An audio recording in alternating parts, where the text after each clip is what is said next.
Hello, everyone, and welcome to Shoot Extraordinary 2021. I'm super excited to be here with you. I am Michael Anthony, and I am the vice president over here at Lens Baby, and I'm super excited to be here with you guys.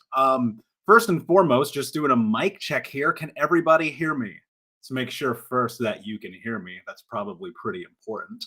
And I want to make sure that you guys can hear. We got some people from all over the world. Some people are saying no sound. Okay, cool. So some people are saying yes sound. Some people are saying no sound. I'm going to go with the yes people. So thank you, everyone. I'm very, very excited to be here with you. Bob, Belinda, Carrie, Rick, what is up, everyone? Hello. Thank you for being here. There are so many of you. Stephen, Carl, Jackie, hello. Hello, Candy, hello. Welcome, everyone. Where are you guys all from? Put it in the comments. Let us know. We have people from all over the world joining us over the course of the next few days, and I'm very excited to be here with you. We have this event planned out in a way that I think is going to be just absolutely incredible for all of you who are seeking not only knowledge but education as photographers, and particularly as Lens Baby photographers. And we have some of the absolute most incredible educators and speakers who are going to come and teach you and educate you, from talking about fear to toy photography to creating these magical moments to indoor photography to macro photography to pretty much anything that you can imagine, right? And I'm super excited to be here with you. We brought together so many incredible people here. And I realize many people are watching live right now. There's hundreds of you across Facebook and Instagram and Twitter and LinkedIn and the whole nine. And for those of you who are going to watch the replay later, if you have to go away, don't worry. We are going to air the replay, and all this video content will be available at lensbaby.com over the coming days. So I'm very excited. What are you? Just type in the comments below. Tell us right now, what is the thing that you are most excited about over the next few days of the conference? Where we got people all over Connecticut, the UK, Oregon, South Carolina, North Carolina, Kentucky, Canada, California, Belgium, Australia, Bellingham, Washington, Denver. I think I might do a giveaway for whoever's watching from furthest away. So you definitely want to type down in the comments below. Latvia, Wisconsin, the Wells, Canada. I love it. Sunny Florida. I'm jealous of you. It's not sunny in Portland today. So anyway, very excited to be here with you. We have so many incredible ambassadors speaking, Lens Baby educators speaking, co-founder Craig Strong speaking. It's going to be wonderful, and I'm very excited to be here with you all. One of the things that we're going to be doing are a ton of giveaways. And if you've been following the emails and the newsletters and the website and the social media content that we're putting out, you probably know that we're going to be doing a gigantic giveaway on day number 4. So we're giving away a Sony A7C camera, a $1,000 Lens Baby gift card, and a Fundy Pro Suite membership to one lucky winner over the course of the next 4 days. So everyone who pre-registered is already qualified and entered into that contest, which I'm super excited about. But also, we're going to be giving away tons of gift cards and prizes over the course of the next few days for people who are actively engaging in the conference. So make sure that you're showing up. Share this. Like, if you're on Facebook, click that share button right there and help us show this conference to everybody all over the world. If you're on YouTube watching, make sure you hit that like button, because if you don't, then not enough people are going to get to see this. And I want to make sure that everyone can get this education. We put this conference on for free because we believe that education's everything here at Lens Baby. And as someone who has spent years in photography along with this amazing team over here at Lens Baby, it is our honor to be able to present this to you. And I would tell you this, a similar conference, a ticket to this would cost you $1,000, if not more. And so with that said, I wanted to make sure that we could make it for free, because we believe in education. We believe in giving people the tools, and ultimately we believe in being extraordinary. And Shoot Extraordinary is such an important part of the nomenclature here at Lens Baby. And for over the last 17 years, we are constantly trying to do everything we can to help you face your fear and to become the creative that you know you're capable of being. one of the most incredible things about not only working at Lens Baby, but having this experience over the course of almost 17 years of my life, even, is just watching the trajectory Lens Baby's been on and watching this company grow and watching all of you amazing photographers get better every single day. You know, it's really fascinating as we watch and as you grow and as we see things happening. I'll tell you this, I could not be more proud of all of you who not only support Lens Baby, but put out your incredible art every single day, whether you're unplugged or Instagram or TikTok or wherever it's going to be. So first and foremost, of course, thank you for doing that. Thank you for supporting Lens Baby. Thank you for showing up here today. We're so excited for what's to come. And we're going to start off with our co-founder, Craig Strong, talking about one of the things that I think happens to all of us as photographers, and that's facing our fear. Because ultimately, one of the things I think so fascinating about Lens Baby and what we do here is we put ourselves in this position to think outside the box, to act outside the norm, to not go for the perfectly tack sharp images every single day, but instead go for that thing in here in our heart that makes us go, this is what brings me joy. This is what brings me happiness. This is what makes me want to be a photographer. And so as we face fear, I think it's one of the things that ultimately set us free. And I'm very excited for this conversation and this keynote that we're going to open up with from Craig Strong. So I'm going to give you guys just a couple of minutes to get settled in. I'm super excited to be here with you. Again, make sure you're interacting. Make sure that you're commenting. Please share this. Please like it. Please subscribe if you're watching on YouTube or LinkedIn or Twitter or wherever you may be. And make sure that you're engaging over the next 4 days, because we are going to be giving away a ton of prizes, a ton of gifts, and a lot of different things that I can't tell you about yet that you'll find out as we go.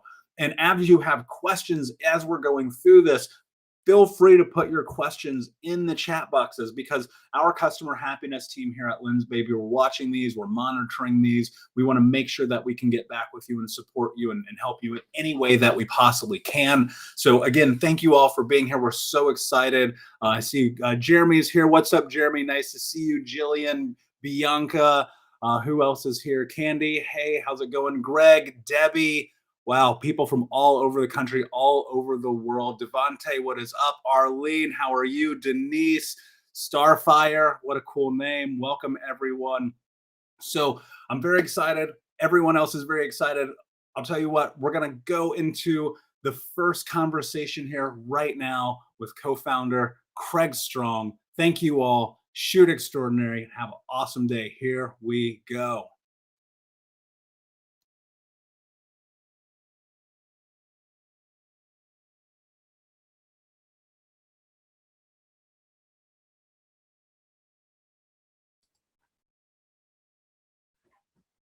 Hello, Lens Baby community.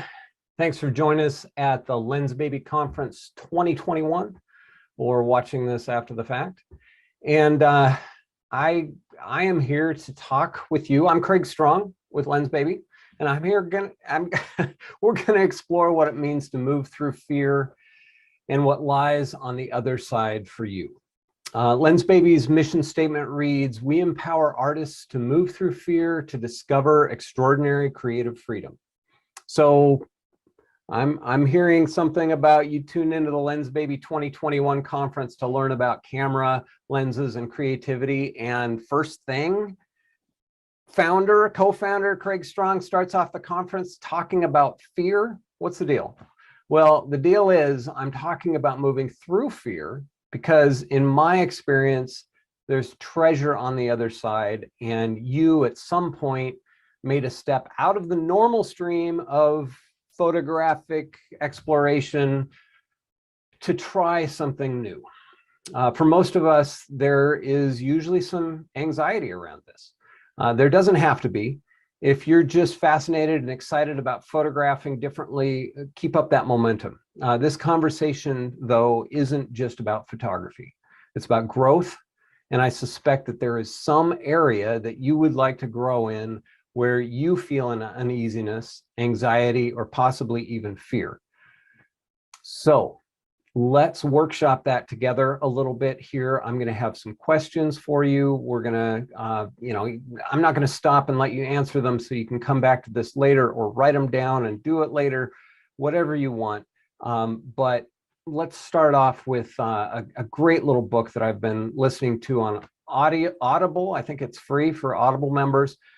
In her book, 100 Essays That Will Change the Way You Think, Brianna Wiest writes, the expression and experience of negative emotions are correlated with activation in the right frontal cortex, as well as in other structures such as the amygdala. Those are the same structures that are activated when consistently being creative.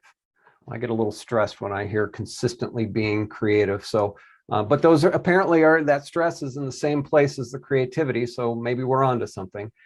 So the artist in each of us lives right alongside, hand in hand, with fear and our other negative emotions. So that creativity, the fear, the anxiety, all of those things are happening in the same place. Wiest goes on to say, fear doesn't mean a desire to escape.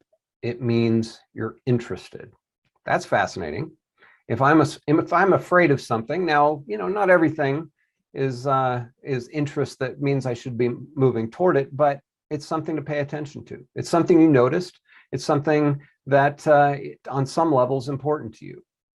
And she says, it's even been said that fear has two invisible faces, one that wants to flee and the other that wants to investigate. This is to say, nothing is genuinely scary to us unless some part of us also wants to understand it, knows we're a part of it, and feels as though it will become part of our experience. So I'd like you to join me for the next few minutes as we explore. I'd like you to explore your experience of fear and moving through that fear and what that has brought you and what roadblocks are still left to be broken down and moved through. If you have a writing utensil and a paper handy, grab it if you haven't already. We won't take the time during the presentation to explore your answers to the questions that I'm going to post or say, but you may find it helpful to write them down for later or come back to the rebroadcast of this mini workshop to pause the video and do some writing. So first, let's explore the statement, fear doesn't mean a desire to escape, it means you're interested. Question and assignment. List a fear that won't go away. Now the question.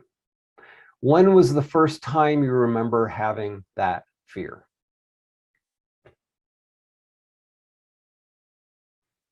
One of my fears is not understanding something important. This fear was first realized, at least in a momentous way, for me in 7th grade. I did a presentation on lasers, and after explaining how one type of laser used a partial mirror in its construction, someone in the class asked what a partial mirror was. It was the one question that I was most hoping no one would ask.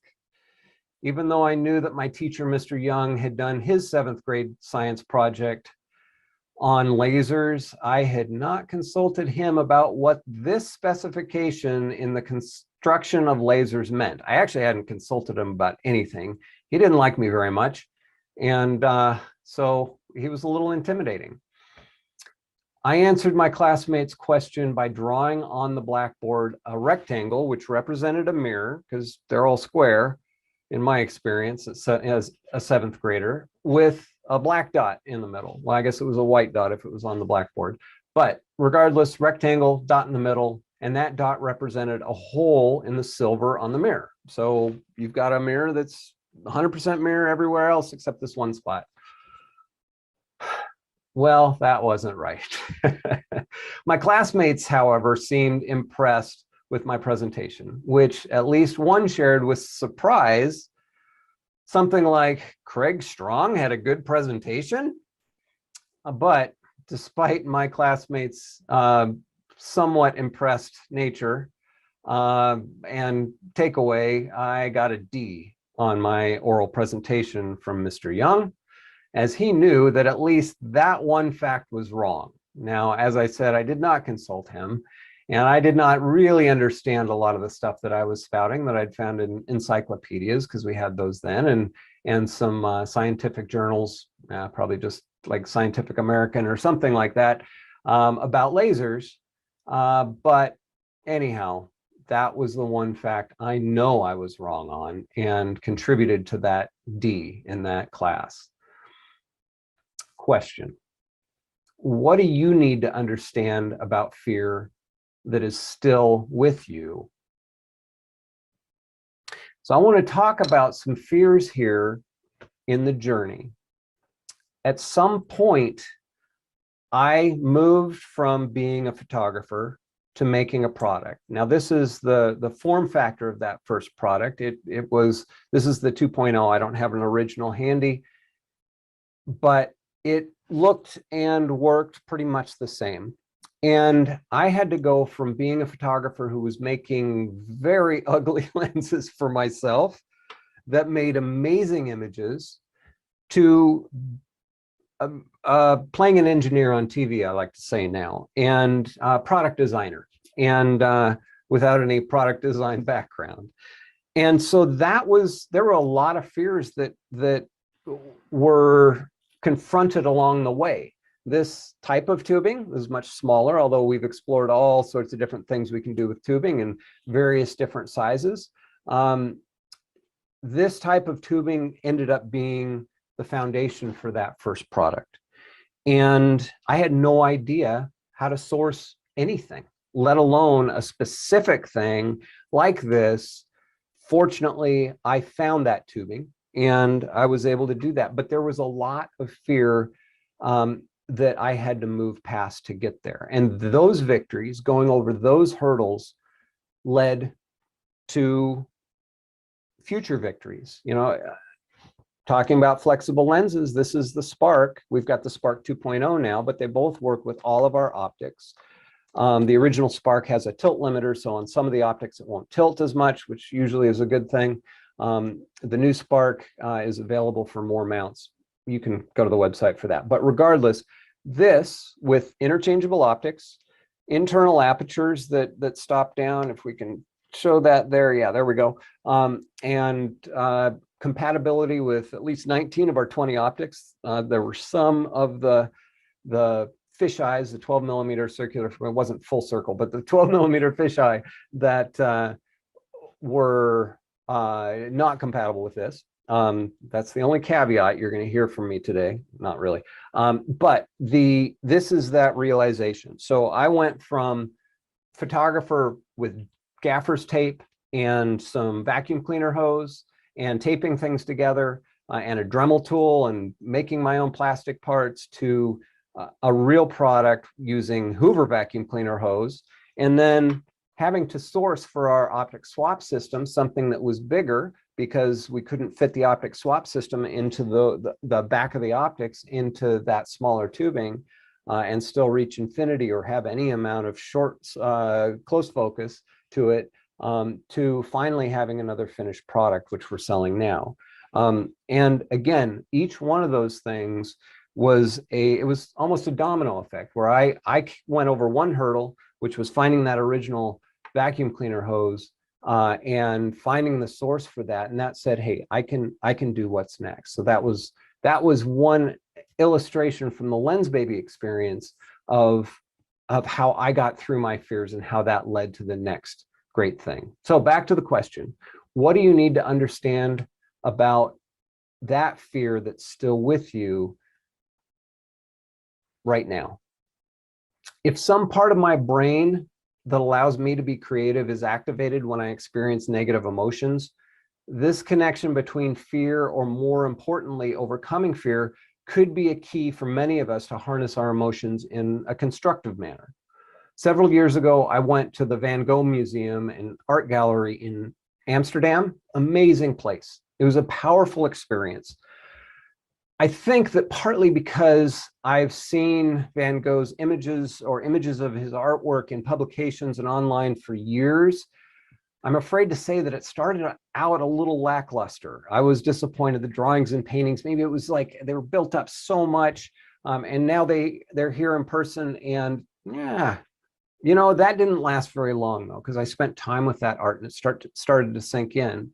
But at first it just seemed like another way to express something visually, a visual way of seeing the world. And now we've got Van Gogh, we've got various visual mediums that weren't available then. The artists of his day were not doing anything like that. So the world hadn't seen that. So I placed myself in a world that had not seen his vision or anything like it before. And that helped me better understand how groundbreaking his creations were then, and how that really set the stage for all the things, all the visual expressions that we have at our fingertips now.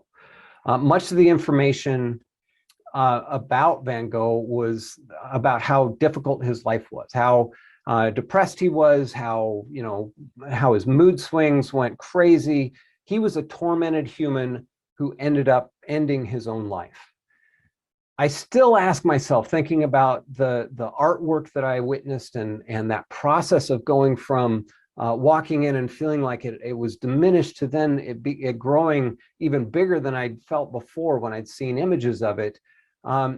Was it necessary for Van Gogh to be tormented in order for him to see the world in such a unique way? Well, we can't know the answer to that question. Many artists deal with a great deal of darkness in their lives on their way to creating beautiful works. And that, again, brings us back to fear, and the fear that we need to move through in order to find extraordinary creative freedom.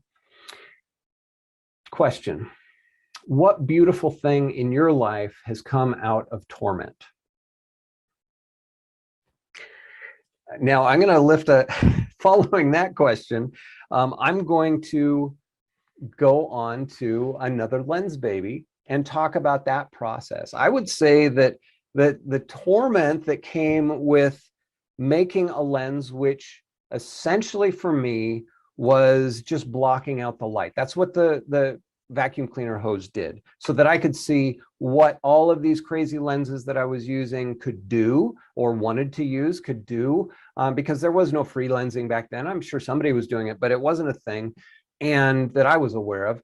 And so I wanted to block out all the light. And so that's where, okay, I got to go find the tubing. I found the Hoover vacuum cleaner hose. I found the source, and we were off to the races. But then the torment, if that might be a little strong for that, but over the next several years, I was spending that time working out the problems that we had introduced. No other camera lenses had the same problems that the original Lens Baby, and then the Lens Baby 2.0, which worked out some problems, and then the 3G, oh my gosh, both worked out and introduced problems. But once I really sat down and said, okay, here's all the things that I would like to fix here.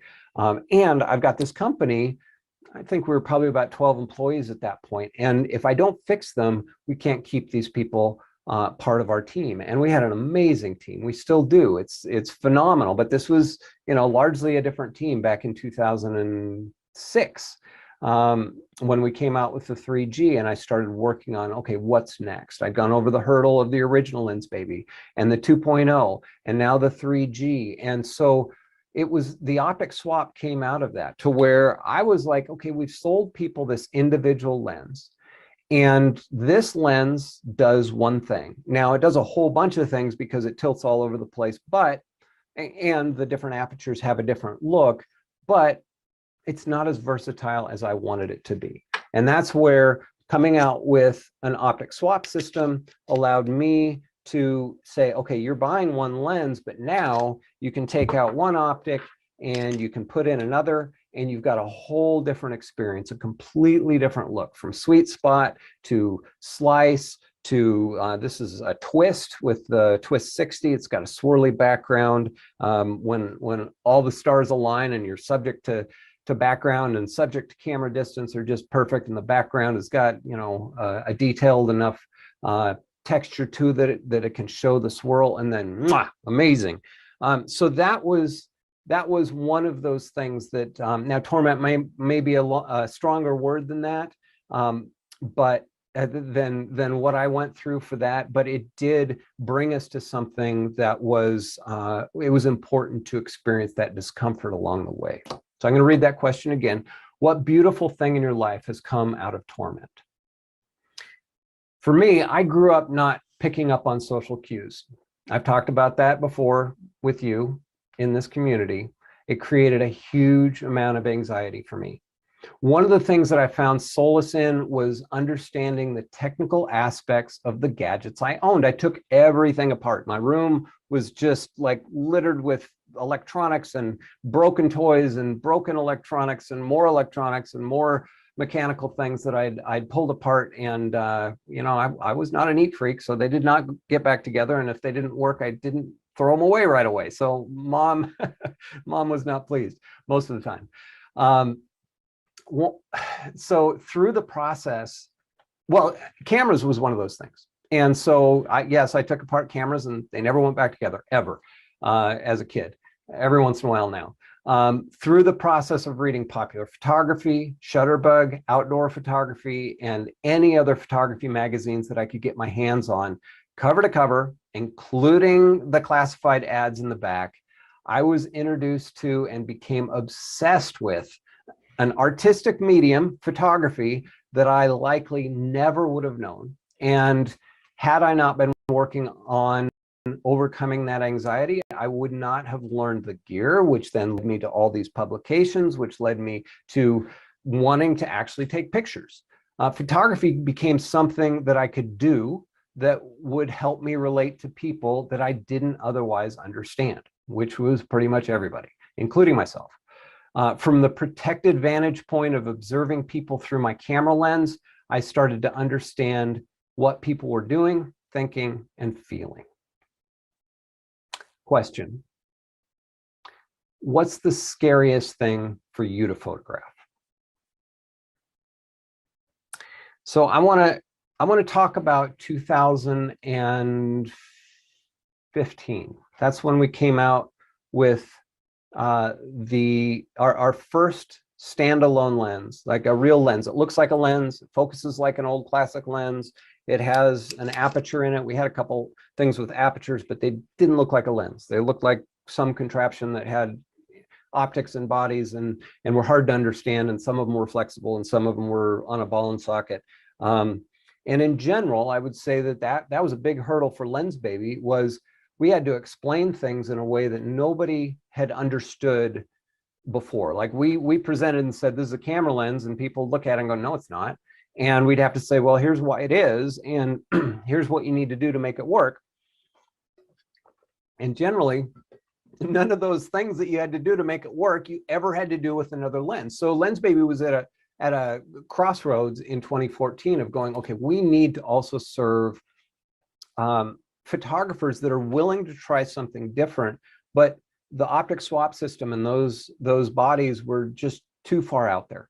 And so we started with the Velvet 56. That was a time when we absolutely had to have something new that resonated with an audience that we had not reached yet and would serve the audience that we had already built and the community that we had built. And so the Velvet 56 came out of a time of necessity.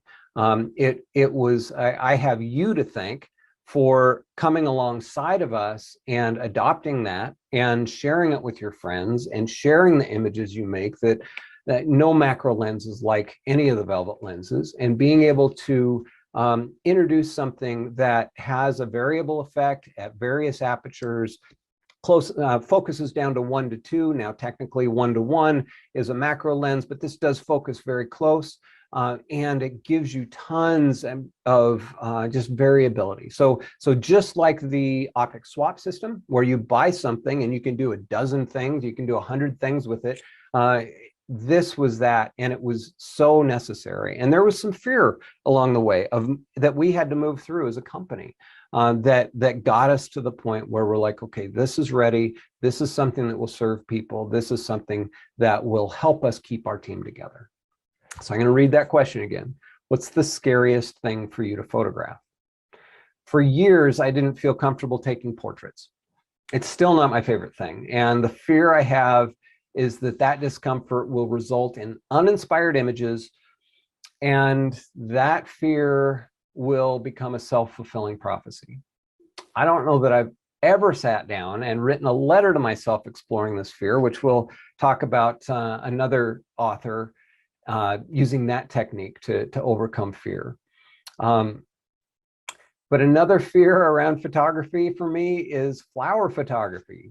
Subject matter, flowers, oh my gosh, I'm about to have a panic attack just saying it.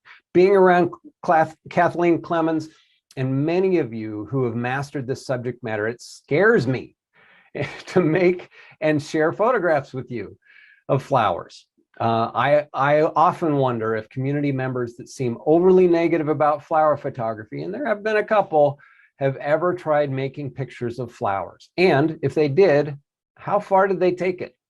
If they haven't, is it because they have a similar fear as I had about making portraits of people, that their efforts would result in uninspiring images, that their fear will become a self-fulfilling prophecy? How far do you take something new? With that question, I want to get back to the Velvet.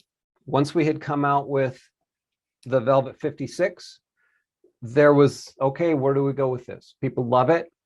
What do we do? And so we came out with the Velvet 85, much bigger, a lot more glass. It was a challenge to design, and it's expensive to make. And again, we're like, okay, people like the Velvet 56. Are they going to like this? And is this going to serve our community? And so we stepped from there to this, and this was a raging success as well. Thank you. I am so grateful for you supporting these endeavors, because again, these are hurdles that I have to jump over, that Lensbaby and our entire team, I'm certainly not doing anywhere close to the majority of this. Even the design on the products, I'm not an optical designer. I have an engineer, Drew, who really championed the beautiful industrial design on this, and made this amazing.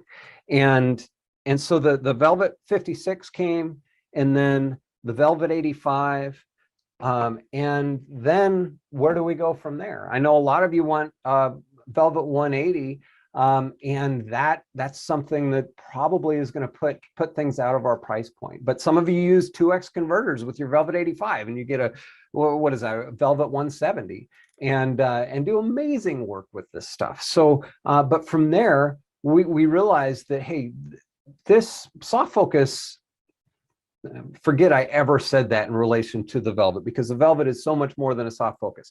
But the effect of having that glow over your highlights, even over the shadows, had never been done in a wide angle lens before.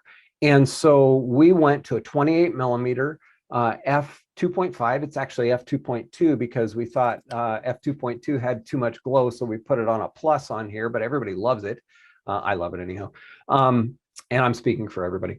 And this was yet another. I'm taking something new. The question is, how far do you take something new?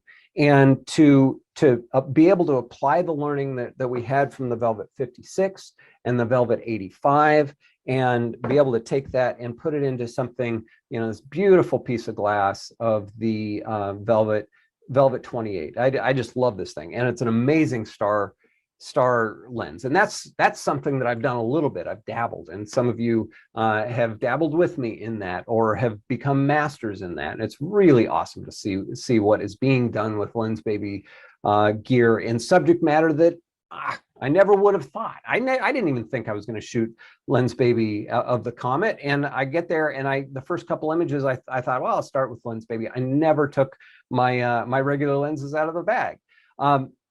So how far do you take something new? I plan on taking star photography further.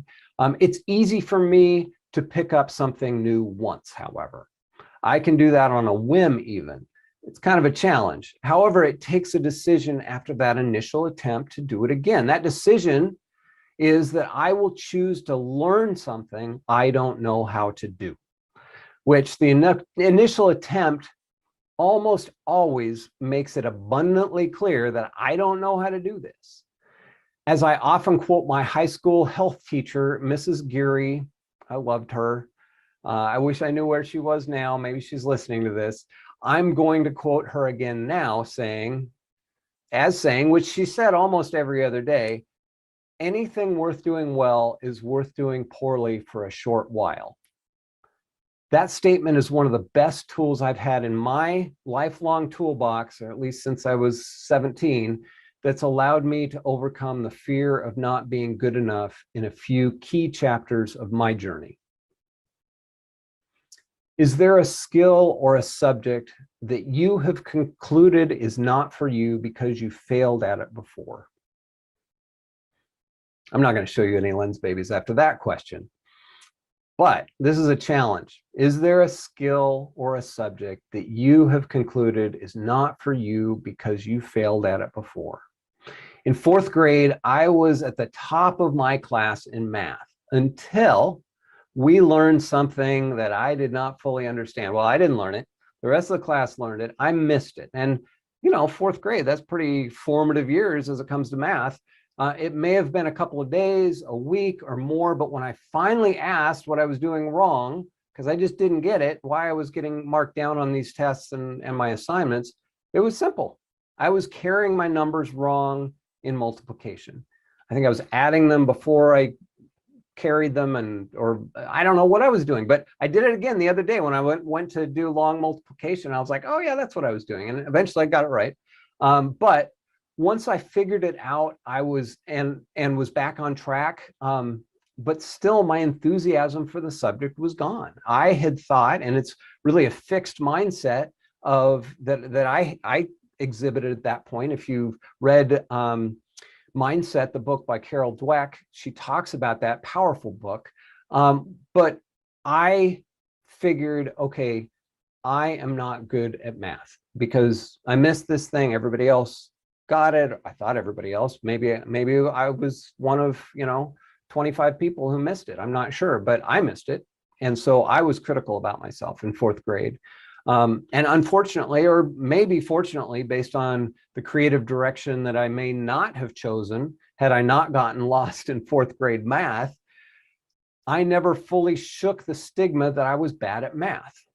This is not a fear that I plan to tackle, but preparing this talk, I've got to say, I think I'm going to explore it a little bit. I doubt I'll probably go back into a math program on a formal level, but I'm going to pull out the Sudoku and see how I do tonight. So question, is there a skill or subject that you found early failure was a challenge for you to master? Okay, I think I can find one here. This is not so much about the product. I'm holding the Obscura, which is a pinhole lens. It's a 16 millimeter. It's got some really high-tech process to make these pinholes, but it's still pinhole. And I say still because it's not a lens. And so you're never going to get a super sharp pinhole. But this has 3 different types of pinhole. 2 of them one of them is impossible to make in a precision way, in any other way that I'm aware of. And then the other is very difficult to make in a durable way. So the pinhole sieve has hundreds of little pinholes, all in an array that focuses light. It actually has a focal plane, unlike a pinhole, which is essentially infinite focus. And then it has the zone plate, which is a whole bunch of clear rings. Each one has the exact same surface area as the center pinhole. And then there's a pinhole, which is that same size center pinhole as the zone plate has, and I believe as the pinhole sieve has. And again, Drew worked out all the equations for the pinhole sieve and the zone plate, and we tested a whole bunch of them. This is what we came up with. However, it was not easy for me to warm to pinhole photography at first. We kind of put it into the optic swap system as an afterthought. So we made a kit of lenses. It was the plastic, the pinhole zone plate, and the single glass. And so you could buy that kit of 3 different optics after you've bought the composer, or you could buy them individually.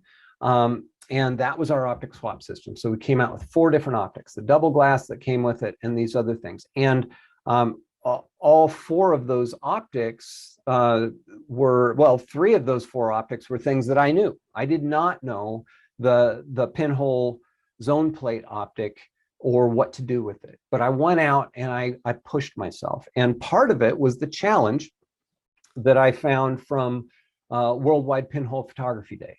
And that is an amazing community that's been around forever. And you can tell by their website, but it still works. And they get thousands of photographers. I have no idea. It could be tens of thousands of photographers to come out once a year. I think it's the last Sunday in April. But you'd have to go to Worldwide Pinhole Photography Day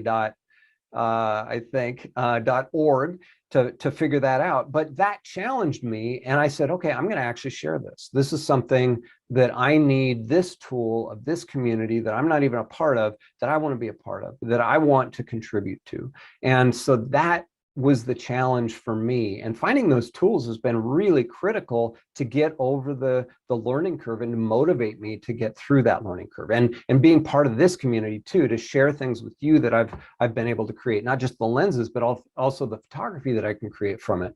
I love it. It's what keeps me going. Thank you. Continue to challenge me and always constructive criticism. I don't even wait for me to ask, but don't volunteer unless somebody says that to you about their work. So I'm going to read this question again. Is there a skill or subject that you found early failure was a challenge for you to master it? So did it challenge you that you failed early? As I started out as a photojournalist, I entered weekly and monthly contests and never won a thing. But unlike my 4th grade math experience, which had that 4th grade Craig Strong had a very fixed mindset, I saw this as a challenge. And I believe that's the growth mindset of, and I wish I had it in more areas of my life. But in this situation, I did. I saw it as a challenge to conquer this thing that I wasn't doing well. And it made me a far better photographer. I needed it to be able to excel at my career. I needed to be good at this. And those early failures were critical to my success. In fact, I get butterflies in my stomach thinking about that 24-year-old photojournalist wondering if I had what it took. I didn't know. I had no idea. I hadn't experienced the success. I hadn't even won anything in these weekly contests that, there was probably a dozen photographers, maybe 30 photographers from the Northwest that were part of this weekly contest. And as part of a larger organization, worldwide organization. And I didn't know that I could do my job well. And that 24-year-old was still wondering, do I have what it takes? I actually miss those butterflies from my youth. And I wonder, what is it that I could learn now that would be as important to me as capturing those important storytelling images for newspapers as that was to me then? My inner voices were fighting, telling me that I had what it took on one hand, and often even louder, telling me I would never be good enough. I fortunately had a great editor, Michael Kelly, who was on my side, and I knew it. Michael made all the difference in that. And he helped educate that voice in my head that was the positive voice to speak a little bit louder because he was gracious. And I became more gracious with myself. Question. In the absence of positive external input, what input does your internal voice provide? I think we're going straight into this. I've gone over a bunch of Lens Baby journeys. We've got the optic swap, we've got the velvet, we've got flexible bodies. So I'm going to talk to you about Julia Cameron. Julia Cameron is a screenwriter, a novelist, an author, and in her book, The Artist's Way, super powerful book, she talks about creative myths and monsters.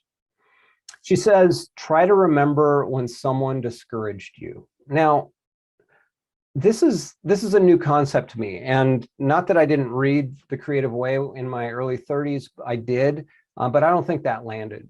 But to explore worst case scenario, what could possibly go wrong here?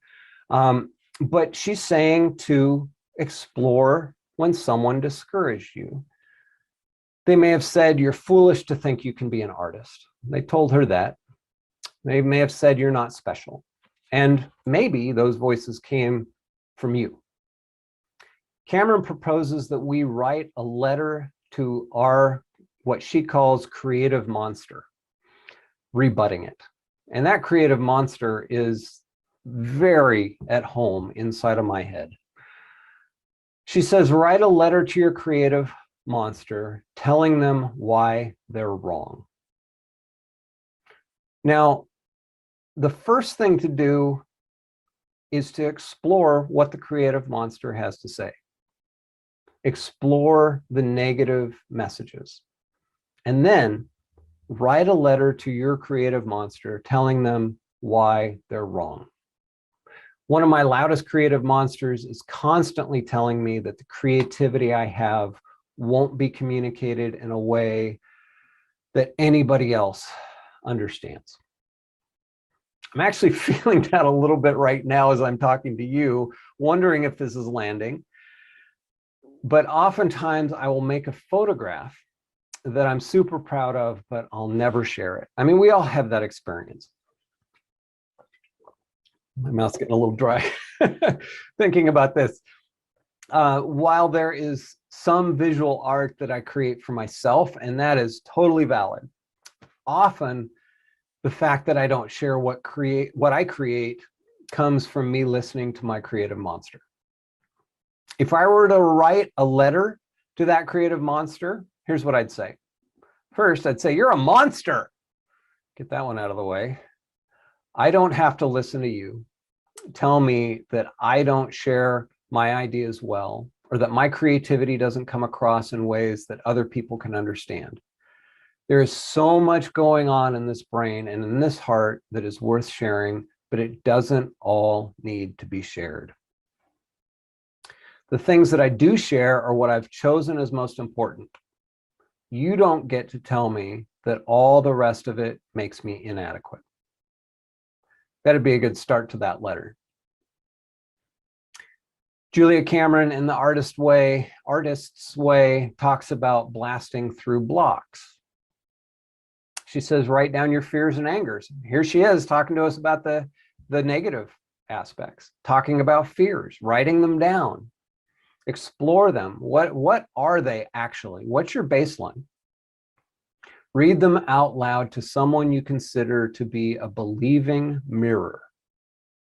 She has a critical inner voice that she's named Nigel. He is a British interior designer, and he has reasons for her to be a failure at every turn. At everything she does, he sees a problem. And the believing mirror is the other side of that, both internally and externally. Finding people in your life and finding that internal voice that can believe in you, that can give you the personal belief that says, I'm moving forward with this. I'm proud of this. I like this. She says, don't share your dream with someone who will say, don't quit your day job, or don't you think you'll need something to fall back on? Those are always great things to hear, especially if you're an entrepreneur. Share it with someone who's going to say, that's a great idea. I can see you doing that. She specifically says, don't bring up your business ideas or your crazy creative ideas that you haven't embarked on yet or haven't seen success with yet at the holiday table. Don't just bring it up to people that don't have a vested interest in encouraging you and don't have a track record of believing that you can do things that are out of the ordinary. Question. Oh, wait, the critical inner voice. She talks about conquering that and staying one jump in front of Nigel with artist dates, which is weekly, having a 2-hour exploration that is just for you to nurture your creativity. I signed up for a 2-hour date with myself going to the Van Gogh exhibit here in Portland. It's an interactive, immersive exhibit. And I look forward to seeing Van Gogh's work from a completely different perspective. And they go into his life, they go into the evolution of his work in ways that pictures on a wall and the items of his belongings that were at that museum in Amsterdam just couldn't. And that's going to be here in Portland, and I can't wait. That's an artist date I'm taking for myself. I actually got the ticket that allows me to go 2 hours early. And so it's going to be longer than a 2-hour date because I've got some time to make up for myself. But I'm looking forward to nurturing my creativity in this way and looking forward to doing it next week and the week after that in new ways that I haven't thought of and tickets I haven't bought. Artist dates actually scare me. But here's the question. What would you do for 2 hours that could nurture your creativity? Giving myself time to explore my unexplored creativity when I do not have a deadline or I'm not part of a specific challenge like that Worldwide Pinhole Photography Day challenge, it feels scary. And maybe I need to go find more challenges. It seems, though, that I may have found something through talking to you about moving through fear that I need to face head on. I think an artist date is in my near future. I'm going to end on that note. I appreciate, again, that you have come here to explore your journey, your creative journey as it relates to photography, as it relates to just moving through fear in general in your life. And we've got all sorts of crazy stuff that we use and we believe can help foster your journey because it's new stuff. And anytime you learn something new, especially when it's got a steep learning curve, which a lot of Lens Baby stuff does, there's some anxiety around that. It'll bring up some fear, and it's worth moving through. Sometimes simply to learn something new, and other times because that something new can change the way you see the world. And I hope both is true, and I hope that you experience creative freedom out of this process. Thank you again. Love this community. Thank you for being a part of it.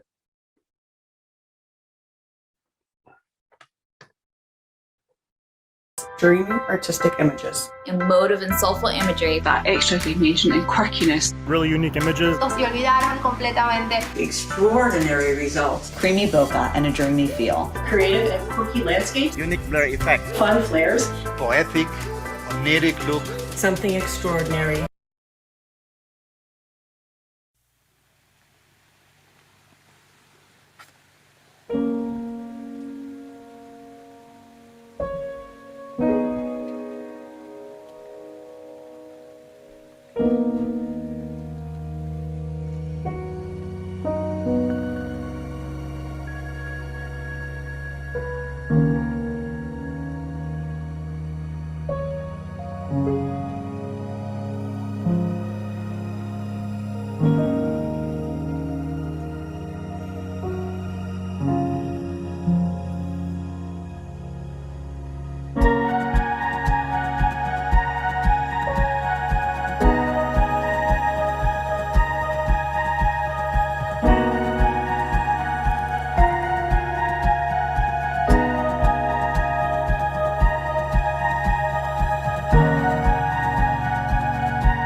Hey everyone, hope that you enjoyed Craig's presentation.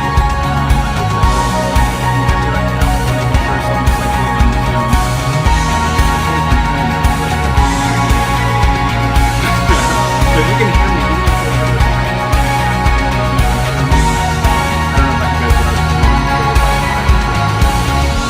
Absolutely phenomenal. You know, I think one of the things we have to do as creatives is obviously face our fear, and that can be very difficult, but also simultaneously incredibly empowering. So give me a second here. If you can see me, I'm trying to multitask here and look up something really interesting that we're doing here with you all. Can't hear me over the background music. Why don't we do this real quick? So I'm going to kill that, and I'm going to come here, and now I'm going to assume that you can hear me. Let's hope that that's true. We'll throw that back up in just a second. But I just want to say thank you guys all for being here. We're going to give away our first prize of the day. As I told you, we are watching and paying attention and interacting with all of you today, and we're giving a $100 lensbaby.com gift card to, air drum roll, Jolanda Green. So congratulations, Jolanda. What I need you to do is email customerhappiness@lensbaby.com, and we are going to be awarding you a $100 gift card. So thank you so much for being here. Thank you all. I'm super excited for our next presentation with Shelly as she dives into toy photography, one of my favorite things ever, and we will see you in just a few minutes.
I'm Shirley Corbett. I'm a toy photographer from Seattle. I've been taking photographs of toys for about 10 years now. With my Lens Baby lenses, maybe 4 or 5 years. I really love the Lens Baby lenses because they allow me to blur the lines between photography and painting. And what that allows me to do is take something like this and make it look like this.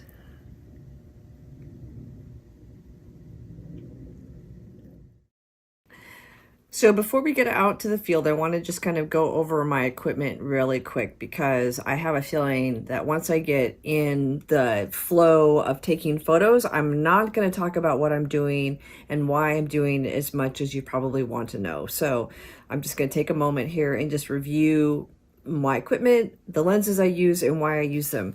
So my favorite lens, and this is this setup, basically. I call it one lens because basically I think of it as one lens. This is a Composer Pro 2, and what is unique about it is it sits on this ball and socket and I guess apparatus for no better word, and I can move the glass, the lens around on my frame and focus it in different ways and create different effects and the combination with f-stop, I can do all sorts of crazy things. So I love this flexibility. And then this is my basic setup, which is the Composer Pro 2 with a Sweet 35 with a macro converter plus 8mm. And I need that because my toys that I'm photographing are small. So they're really basically on the macro scale. So I'll need a converter or some sort of macro attachment for all of my lenses. So that's my setup, and this is where I start with pretty much all of my scenes that I have going here. And also this is where I get all my motion, is with this setup. So if you see a photo that I've done that has a lot of edge blur, it looks like the figures are flying or there's a lot of movement or a spaceship is taking off, that kind of thing. I get that with Sweet 35 on the Composer Pro 2. So that's where I start. And then I'm like, okay, well, that's great. I love what I got there, but now I want to try something a little bit different. Then I'll almost always go with the Edge 50, which has a built-in macro, which I love. And this is just a really super fun lens. Took me a little while to get used to this one, but I like the soft edge effect. I like the bokeh it gets on the edges. I like the has a great lens flare. I can also sort of play with my plane of focus so it goes front to back in the frame rather than just across the front from the front surface, so which is nice. I can get an idea of focus stacking without actually focus stacking. So this is a super handy lens. I love to play with the Edge 50. And then if I'm looking for something a little bit different, I'll go with a Twist 60, which I just love how it just curves the bokeh around the edge of the frame. I just love the soft focus aspects of it. It's just a beautiful lens, super fun to play with. And then I've been sort of messing around with my Sweet 50, which I don't use as much as I used to, but I put the 16mm macro converter on it so I can get more of a close-up of my scenes and sort of play with how much they're filling the frame. I just wanted to try something a little bit different for a while. So that's a nice compromise. Or actually a really good change of pace from the Sweet 35, which usually the figure is off to a corner and there's a lot more of the scene. And then if I move to the 50 with the macro converter, I can get a little bit more of a close-in, a little more intimate portrait of whatever the action is. So these are my babies. These are my favorite lenses, and this is what I go out with every time when I'm going on a photo adventure or even when I'm traveling. This is my setup. When we get into the field and we're out at the park, I tend to work really fast and it's really hard to show what I'm doing with the toys. So I thought I would take a couple minutes and show you how I set up my toys before I actually go out on any adventure.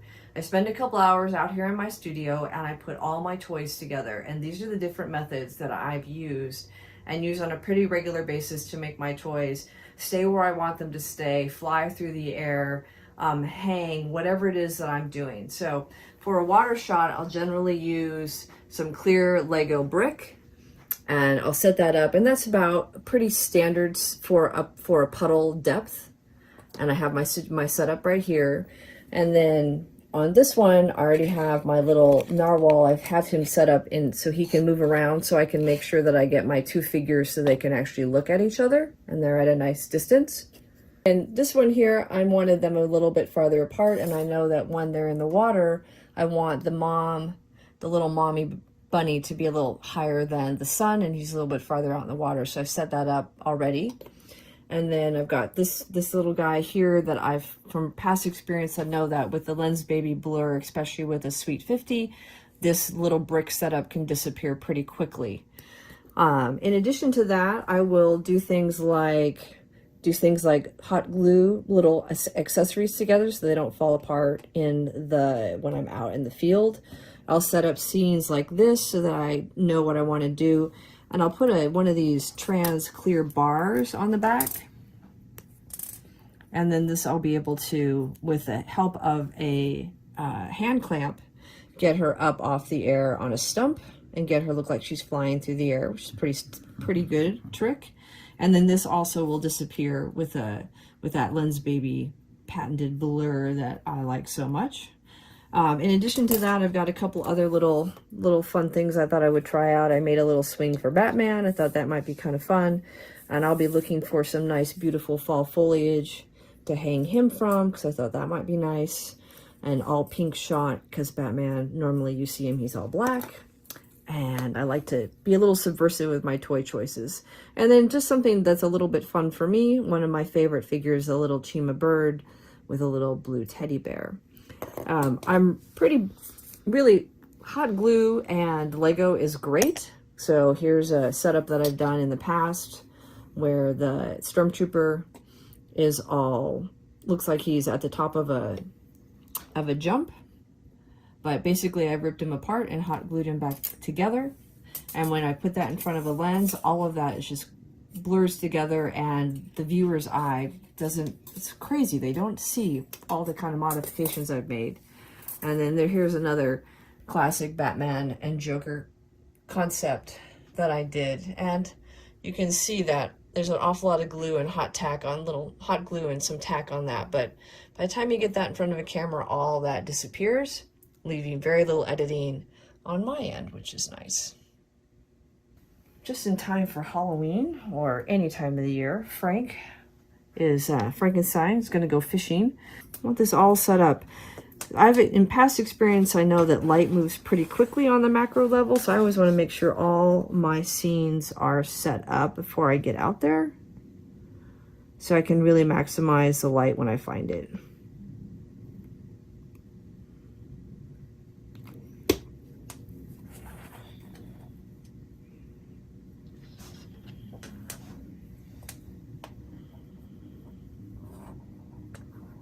Sides. I'm going to try it again. So here, this is it. The problem with this particular setup is pretty finicky, and if it holds together when we're out in the field, I'll be impressed. That'll be a little goober I'll have to take out in post, but that's not bad.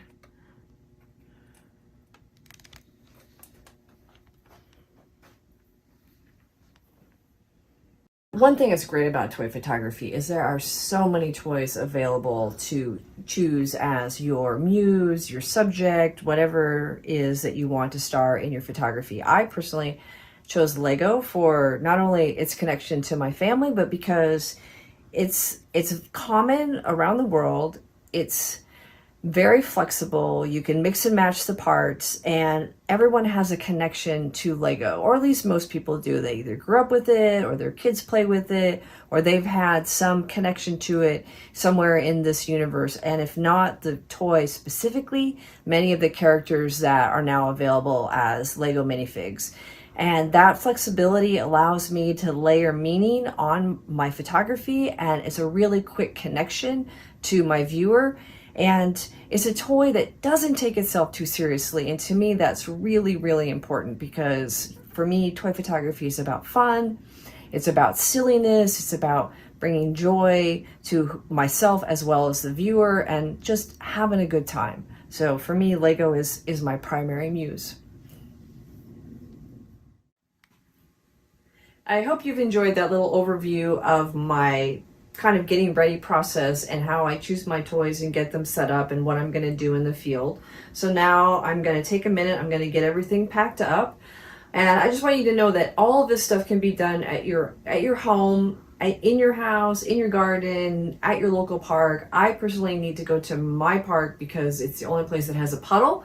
And as we reviewed, several of my scenes all require a nice shallow mud puddle. So that's what we're going to go off and go find.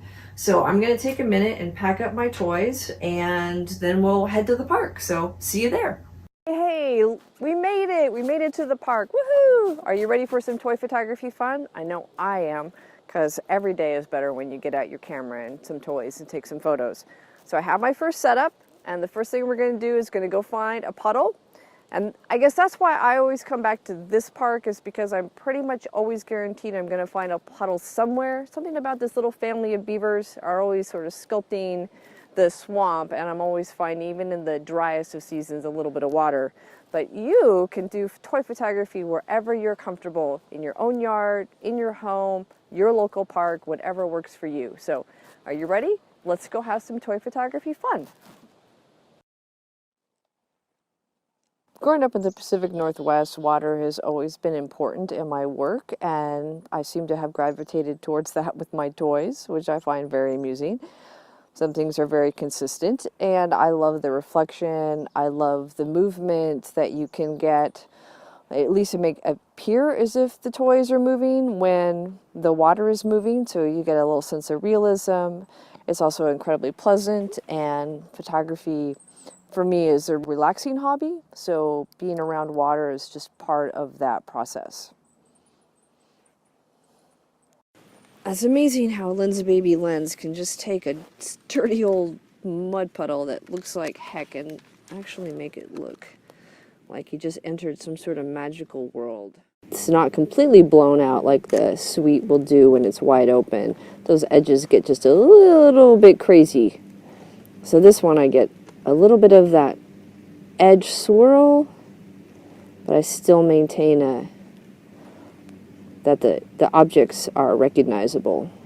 And it's always finding that line between recognizable and abstraction. Now, just for fun, because that looked pretty good, is what was it going to look like with an edge. Sometimes it's just a matter of just experimenting, swapping these out. Now what this one does is, because I can move the composer around, what I can do is create an effect where both the cat and Frankenstein are in focus and everything else is blurry. It can just change my line of focus and do that look in camera rather than doing it in post, which I like that freedom. It was good. I like Frank fishing. Looks good. Now I'm gonna remember those other scenes that I had in my studio. So I've got all my water ones in one place, and now I'm gonna see if I can transform this mud puddle into something magical that you might find Unicorn Fairy Princess in with a little narwhal. We'll see if we can make that work. I like that. So basically what I've done is I'm using the reflections of the sky to help frame the scene. So their reflection is in the center. All right. What happens if I do serious blurring? I like to just play with the lenses and see what I get. It's always fun. Sometimes you hit on something really different. All right. I've got my little setup here, which is the Mandalorian and Grogu and a frog. I've taken this photo before, but I wasn't really happy with it, so I wanted to try it again, adding the frog this time. Because if anybody's seen the TV show, you know that the Grogu has this thing about eating stuff. So I thought the joke would be fun to stick a little frog off on the edge. So now I'm going to add a little motion, and I'm going to try this shot a couple different ways. And because I'm not really sure if I'm going to like the Sweet 35 or the Edge 50 with this. I have found from past experience that slight change in angle is the difference between having your toys look believable or have them look like just plastic toys. And since my goal is to make it look like my toys have come to life, I like to have that flexibility of being able to move around 360 or at least 180 my toys and see what's going to look the best. Oh, I like that. I stopped it down to f4. Normally I like to shoot wide open, but I just want to really make sure that I get this right because I really like this setup. A little bit of motion in the water.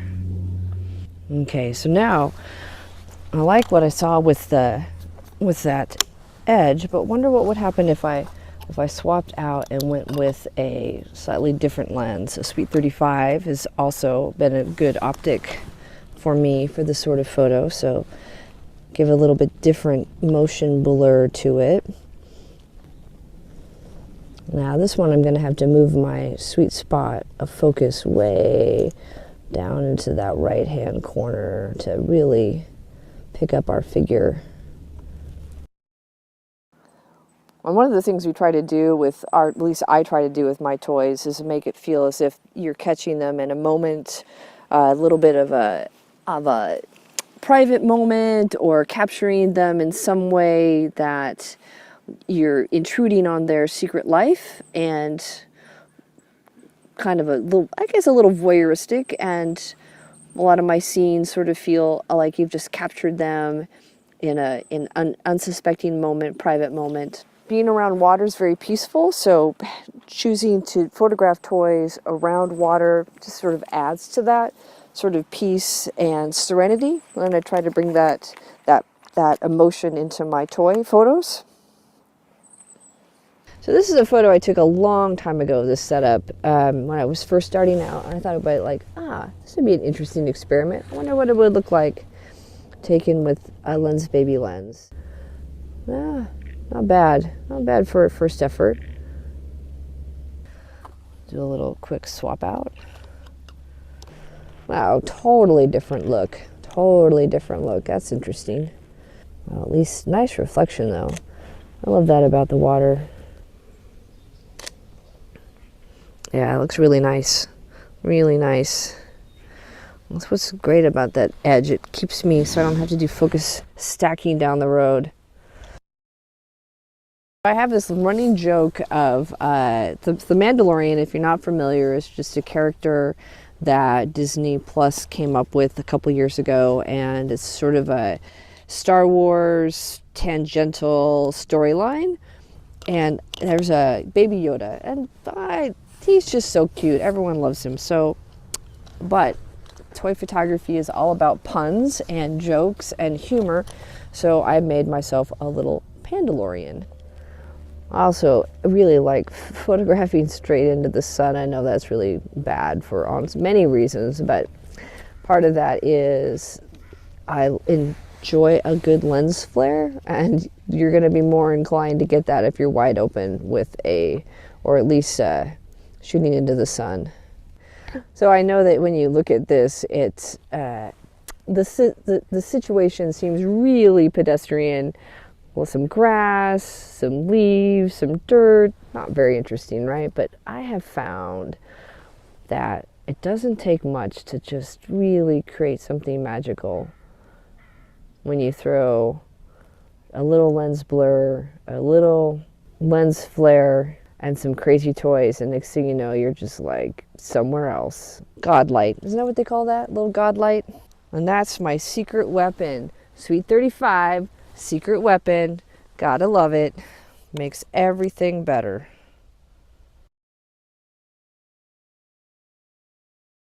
Much like Bob Ross, I really ascribe to the idea that photography is whatever you want it to be. Your art, your creativity is whatever makes you happy. People will judge, people always judge, but you should always stick to your guns, do what it is that you want to do, create the magic, the images, the photography that you want to create. And I love that about Lens Baby. Their lenses, their product inspires me to think differently, approach my photography differently, and create images that I'm happy with, images that bring me joy. So, and then also, we love Bob Ross and his happy little accidents.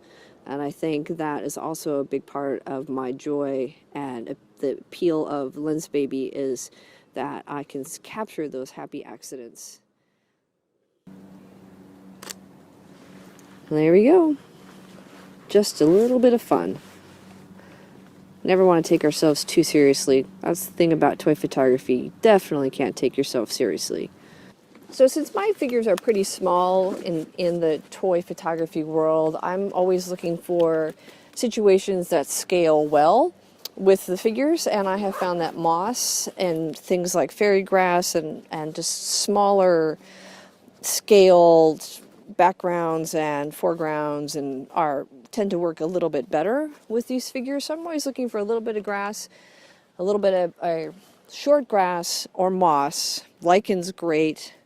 Alpine flowers, anything on the small side, and it tends to scale better with the figures and create that illusion that I'm looking for, that these figures are in their own environment. So I moved over from the Edge 50 to a Twist 60, again wide open, because I just want to see if I can get a little bit of different look in the background and what that might look like, because I really like a creamy bokeh background. And now I've got my scene framed by the foreground grass on either side, which makes it, for me anyway, feels like I just have accidentally stumbled across Mr. Ross out in plein air painting, and it's just a nice look. So we've got this crazy biker here doing some awesome wheelie. Background's nice. Leaves with light behind him could make some good bokeh. I'll add a little foreground light, and I'm gonna get my Lens Baby Sweet 35 out and see what kind of magic I can create. See if I can make it look like she's flying through the air. So one of the ways that I like to help sell the idea that my figures are alive is getting below them, because if you can shoot up, photograph up at a minifigure, just get below them a little bit, they tend to feel a little more lifelike, a little larger than life. So I tend to get low. In this particular situation on the stump allows me to photograph and angle up at my subject. So now I'm moving my sweet spot of focus around in such a way that it's right on her, and then I get maximum blur everywhere else. I'm actually doing like a little fun jump off the log. So now I'm gonna just angle a little bit differently on my position on it. And then with enough blur, it's gonna make removing that little stem really easy. Yeah, I like that. It's just a fun shot. Sometimes it's hard to see exactly how much I angle my composer part, but that's when I'm going for maximum blur, maximum motion in my photos. I'm moving that Composer Pro as far, angling it far into any direction as that I can get it to maximize that blur, and then really focus on just one area so I'm guiding my viewer's eyes right to where I want them. Usually the face, because for me, I'm just weird about wanting to have the face in focus. Other people have their own idea of what's important. I understand that not everything needs to be in focus. It's really a creative choice, but that's what I do, is I angle this into one of the four corners for maximum blur, and then just one little spot of focus right where their face is. So when you start taking photos of toys, you're going to realize there are a lot of toys out there. If it's connected to pop culture, or if it's a movie or a TV show, there's a toy that's associated with that. And got to make choices about what kind of stories you want to tell. And it is fun to sort of mix up your own stories and your own ideas and mix those with pop culture. But it's also important to choose toys that are meaningful and important to you. So this is a little Chima bird. It's from a Lego line that was discontinued a few years back. And I have to say, it's not the most popular of Lego properties, but it's one that I enjoy and it makes me happy, and I tend to photograph these a lot, and I always make sure that in any of the scenes when I go out, I make sure I have a mix of toys that I know that are going to be popular with my viewers and my audience, but also toys that bring me joy and happiness, and that's what this one is all about. And also this one is the little bird is holding a little bear.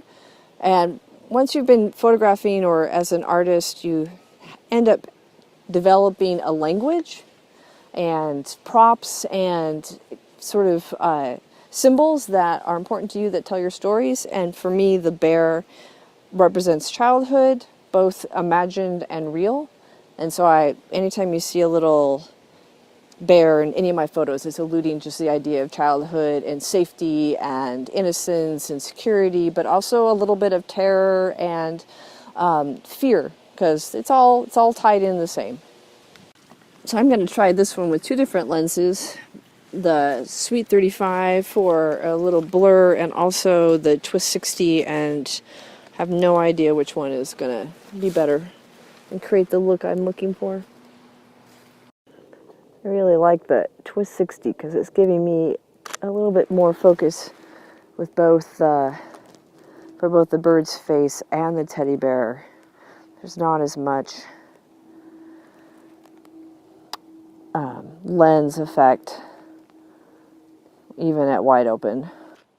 So since toys are basically designed for children, they tend to be pretty brightly colored, and I try to simplify those color choices. Like with the Chima bird, he's got the blue bear, because I could have gone with a brown bear or a black bear or a striped bear. I mean, it's like Lego's got so many different colors of bears. With the Batman, I was looking for a red tree because I really wanted to bring just the whole composition together. And I think that's also why I like to do black and white with toys, it's just eliminate color, get back to composition, and really focus on the subject and let everything else sort of fall away, because sometimes we just rely too much on color. So with toys, since they are so brightly colored, and especially with Lego, you've got yellow faces and everything is just primary colors, it's nice to just sort of back that off and soften it up a little bit so that the color isn't the first thing that the viewer sees. They can get past that a little bit and see the story that you're trying to tell.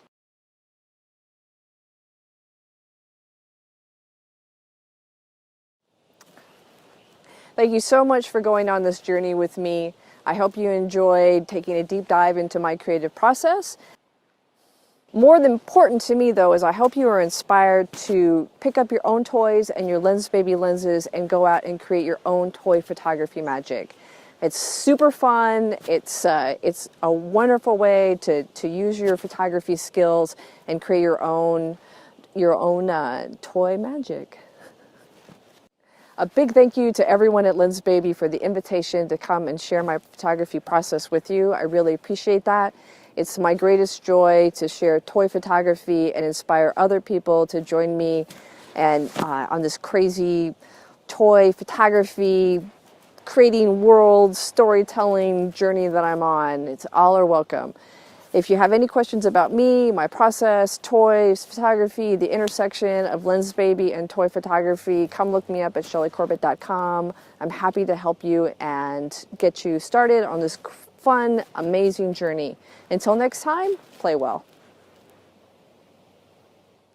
Dreamy artistic images. Emotive and soulful imagery. That extra information and quirkiness. Really unique images. Se olvidaron completamente. Extraordinary results. Creamy bokeh and a dreamy feel. Creative and quirky landscapes. Unique blur effect. Fun flares. Poetic, oniric look. Something extraordinary.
Hi, I'm Holly Jenkins, a photographer based out of Ontario, Canada. I'm also a Lens Baby ambassador. I just want to show you right now I have the Edge 35 on my camera, which is probably my favorite Lens Baby and lens of all time. I continuously go back to this lens, and I feel that this lens in particular really helps with that nostalgic vibe that I'm going for. So I usually shoot pretty wide open unless I want to do like a face image and I want both eyes in focus, then I'll go up a bit. But in terms of most of my images, I'll usually shoot 3.5 or 4. So if you want to take a look, this is my set here. It's nothing too over the top. It's just these beautiful plants and my daughter in a nice dress. I have her hair down because I want to capture movement when I'm shooting with this lens. So I want her hair down, I want the wind blowing, I want the movement in her dress. And then I just asked my daughter pretty much to play. And I let her kind of lead it, and I'm just standing back and capturing the moments. And I'll be moving this around. As you can see, I just twist here. And when I'm looking in, I see the focus, and I'll move the focus around, so I'll maybe focus on her buttons here, or I'll focus on this detail here, or her eyelashes, or her hair blowing in the wind. I'll get the movement of her dress as she runs. Those are just little things that I'm looking for as I'm shooting. I don't go too crazy with the props because, again, I want it more focused on the moment so that people, when they view my images, they can connect with the moment. So let's get started. So if you want to just move around, let the wind blow, play around, and I'm going to ask that you move more towards the plants here so I don't get too much of the pathway in.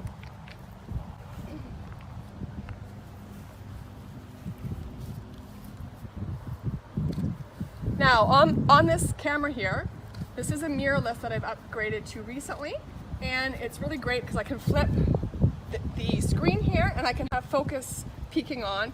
So it's really hard to see on the screen, but when it's in focus, it's flashing red. So I know that when I'm moving my focus up here, when I see the red, I know, oh, that's in focus. So right now it's focusing on my daughter, whereas if I was over here, I could see that, oh, it's focusing on the plant, which is not what I want. I want my daughter, so I'm going to be moving this. So in terms of ease of focusing, if you have a mirrorless, I highly suggest you turn on the focus peaking. It's a game changer when it comes to working with manual lenses. If you don't worry about it, because for the first 2 years of working with Lens Babies, I didn't have focus peaking, and I still got the images I wanted because I just kept working with the lens over and over again, and you train your eye to see where it is in focus. It's just, if you have a mirrorless and you do have focus peaking, there's not that big of a learning curve. It's a little bit easier just to grab a new lens and get moving and working on it and capturing those moments that you want in the type of focus that you want, a little bit easier. So anyways, I'm going to start going back so you can see me working a bit.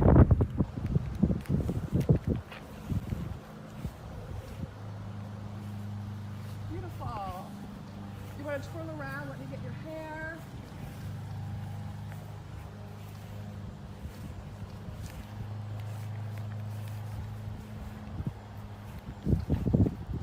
Now, if you want to just come sit for a second, I'm going to use the reflection of the mirror here. I'm hoping to capture some of the plants in the reflection as well as my daughter's face.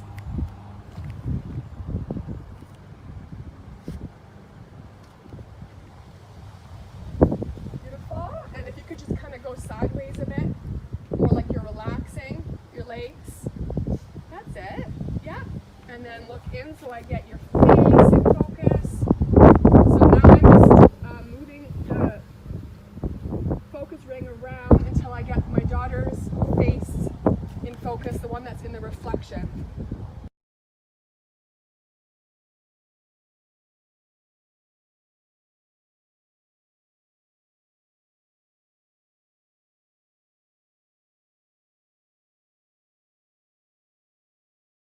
So in terms of the moments, You can see the wind is blowing her hair right now.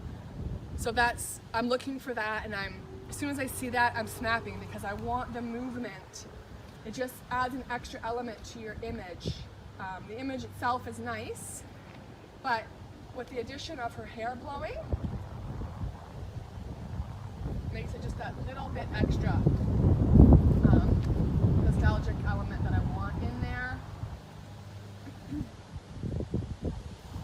And when I'm shooting, I'm also thinking, how can I add in the 5 senses? Because the senses help you help the viewer connect and evoke emotions in the viewer. So I'm thinking about that as I'm shooting and as I'm setting up my props.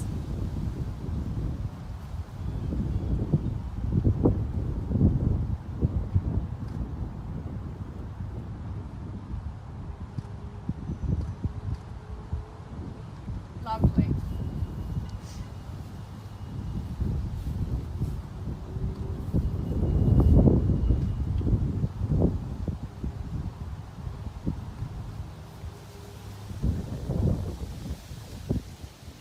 Another thing that I love adding into my images, and it helps me create that mood and that style that I gravitate towards, is using the Omni filters. Now, when I use my Velvet 56, which is another one of my favorite lenses, I will connect it to the ring, which makes it a bit easier to work with. But that said, I will use it with all my lenses, and I will just hold it. So this is one of the lenses, this is one of the wands that I like to use in particular. See here? And what I do here is I just hold it up until I see it in my frame, and I'll just move it around. And I usually will only add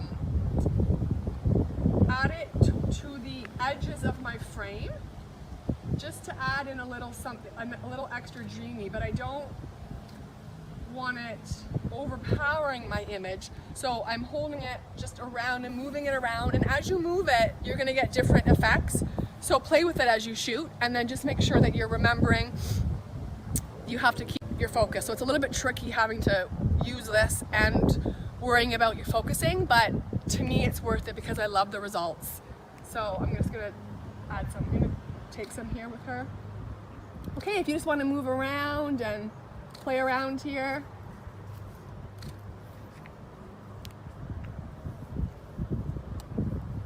Whoop. Beautiful. If you want to kind of run from side to side a bit, move around.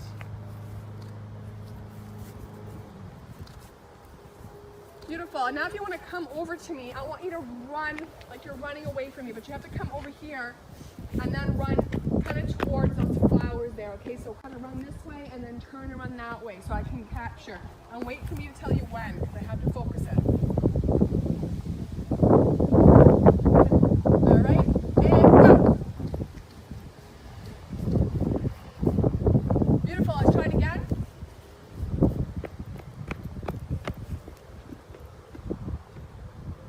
And go. And turn.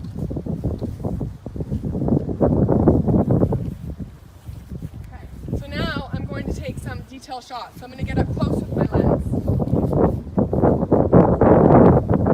And if I want, like I said, if I want the eyes in focus, I'm going to bump the f-stop up a bit.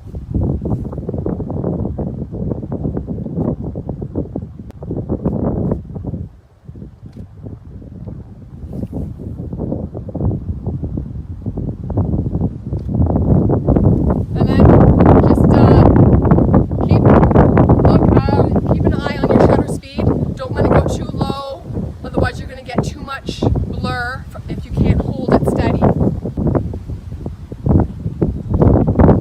Put your hands up. And yes, beautiful. That's it.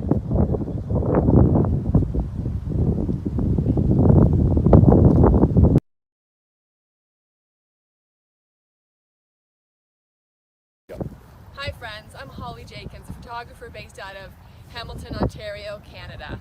Today I'd like to share with you how I go about creating nostalgic imagery.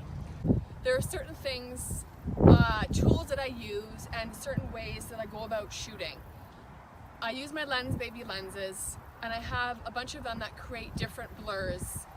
I'll use my Sol 45, my Edge 35, and my Velvet is the ones I go to the most. The Lens Baby Edge 35 pretty much stays on my camera recently, and it's got that beautiful free lens blur that I feel really adds that nostalgic element, especially when you combine that with editing tools like adding grain to give your final image kind of a vintagey old look, not such a crisp focus, which also creates that dreamlike feel. Another tool that I use is my Lens Baby Omni filters, and what I'll do is I'll use those towards the edges of my frame, and that helps also give that beautiful dreamy effect, which kind of creates that nostalgic vibe that I go for when I'm creating my images. Now I've got my daughter here. If you want to just watch me to take a little bit images of her. Most of my imagery I let her just play, and then I stand back and I capture the little in-between moments and the details like the wind blowing through her hair or her dress moving. Movement is huge in my images, and it helps create more emotive imagery. So think about that when you're shooting. How can I incorporate the wind or the five senses into my images, and that will help create these nostalgic type images that help people connect and create emotions in the viewer.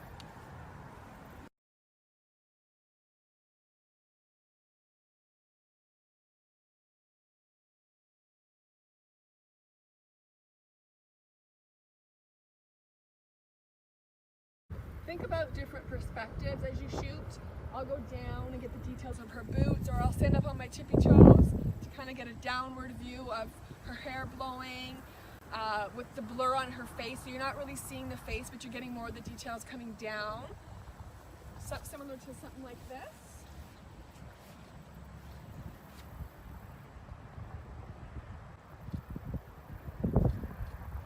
Also, you can capture the environment, the wind blowing the grass. So use your blur as a tool to drive the viewer's eye and add different elements of storytelling into your imagery. So I won't always focus on her face, or I'll specifically blur her face to add a little bit of element of mystery in it and help the viewer connect more. They can almost picture themselves in the image, or as if it was their own dream of their childhood.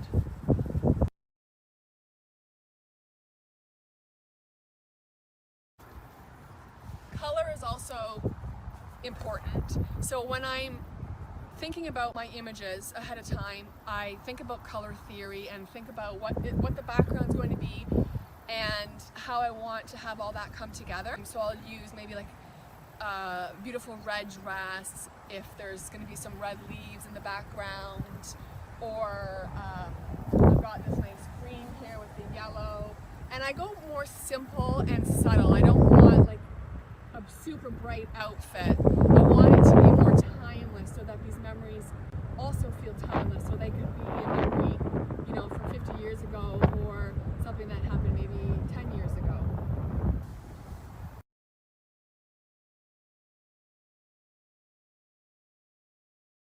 Alright, so just play around.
thanks so much for coming behind the scenes with me. I hope you enjoyed learning a little bit how I go about creating my nostalgic images and capturing little moments. Thanks.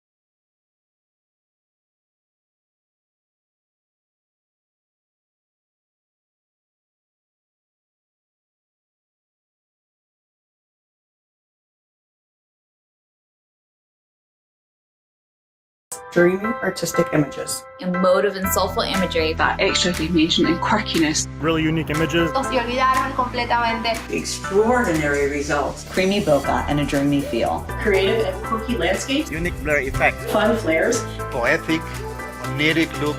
Something extraordinary.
Hi there, Craig Strong with Lens Baby here to talk with Kathleen Clemens.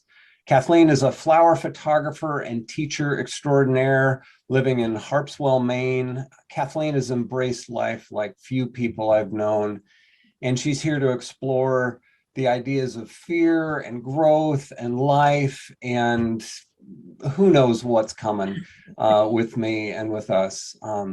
Lens Baby's mission statement is we empower artists to move through fear to discover extraordinary creative freedom.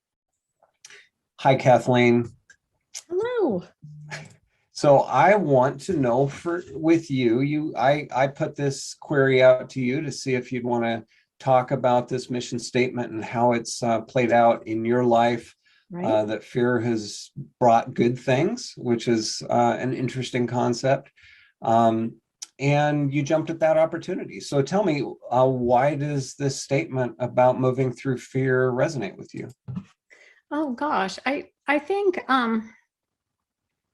for several different reasons, Craig. I think when anyone first picks up a camera or first starts, there's a lot of fear. You know, you don't want to show your images to anybody, first of all, because you don't know what you're doing. And as you learn, I think you start to get a little more brave and you start to share with family. And of course, your family thinks your images are wonderful right off the bat. But then, when you get a little more confidence and you start thinking about, well, maybe I'll start, sharing them online, or I'll start an Instagram page. And but it's all so scary because you don't have the confidence when you first start out. You've really gotten no honest feedback on your work because family doesn't count. And I think that's all. I mean, there's that kind of fear. There's the fear of, do I know what I'm doing? Do I know what to do with this particular lens? Is anybody else going to like my stuff? Fortunately, by the time you're my age, that fear is completely gone, because right now, the only person that my work needs to please is me. Do I like it when other people like my work too? Yeah, of course, everyone would like that. But that fear, I've been shooting for quite a while now. That fear is completely gone, and I think that allows me more freedom to experiment. I'm doing this whole route right now with frozen flowers.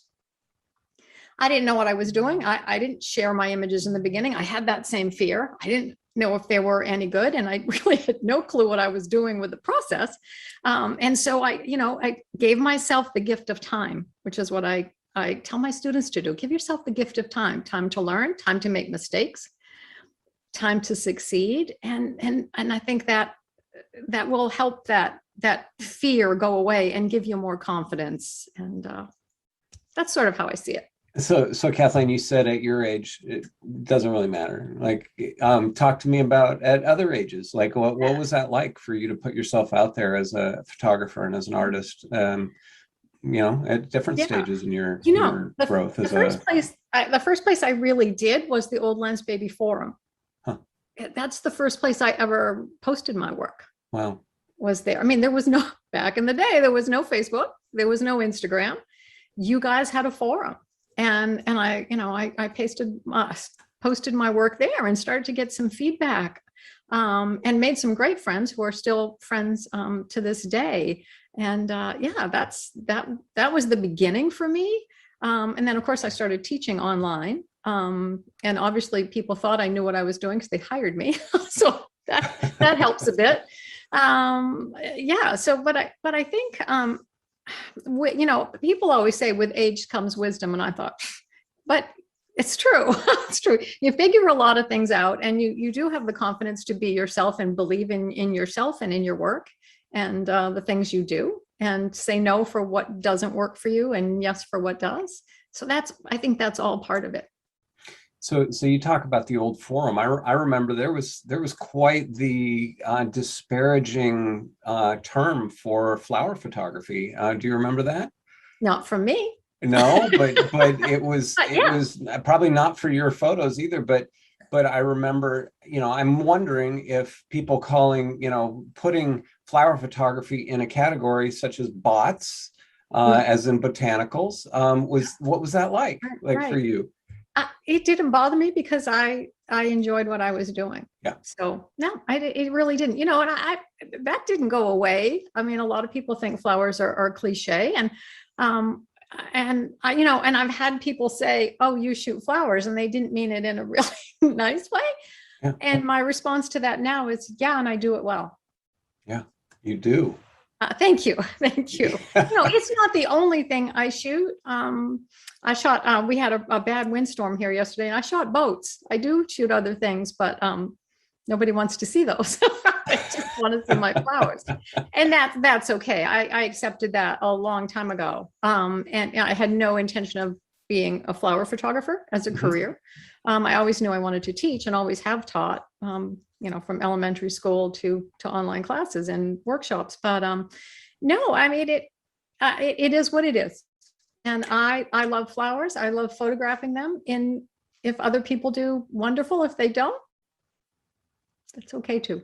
So there's a lot of lens baby photographers that are shooting flowers with regular lenses, with lens babies, and maybe a little more affected by someone coming on to Lens Baby Unplugged or Addicts or Artistry or one of the many great Lens Baby communities there are, and saying something disparaging about their photo. What kind of feedback would you give to them if they're a little afraid of that?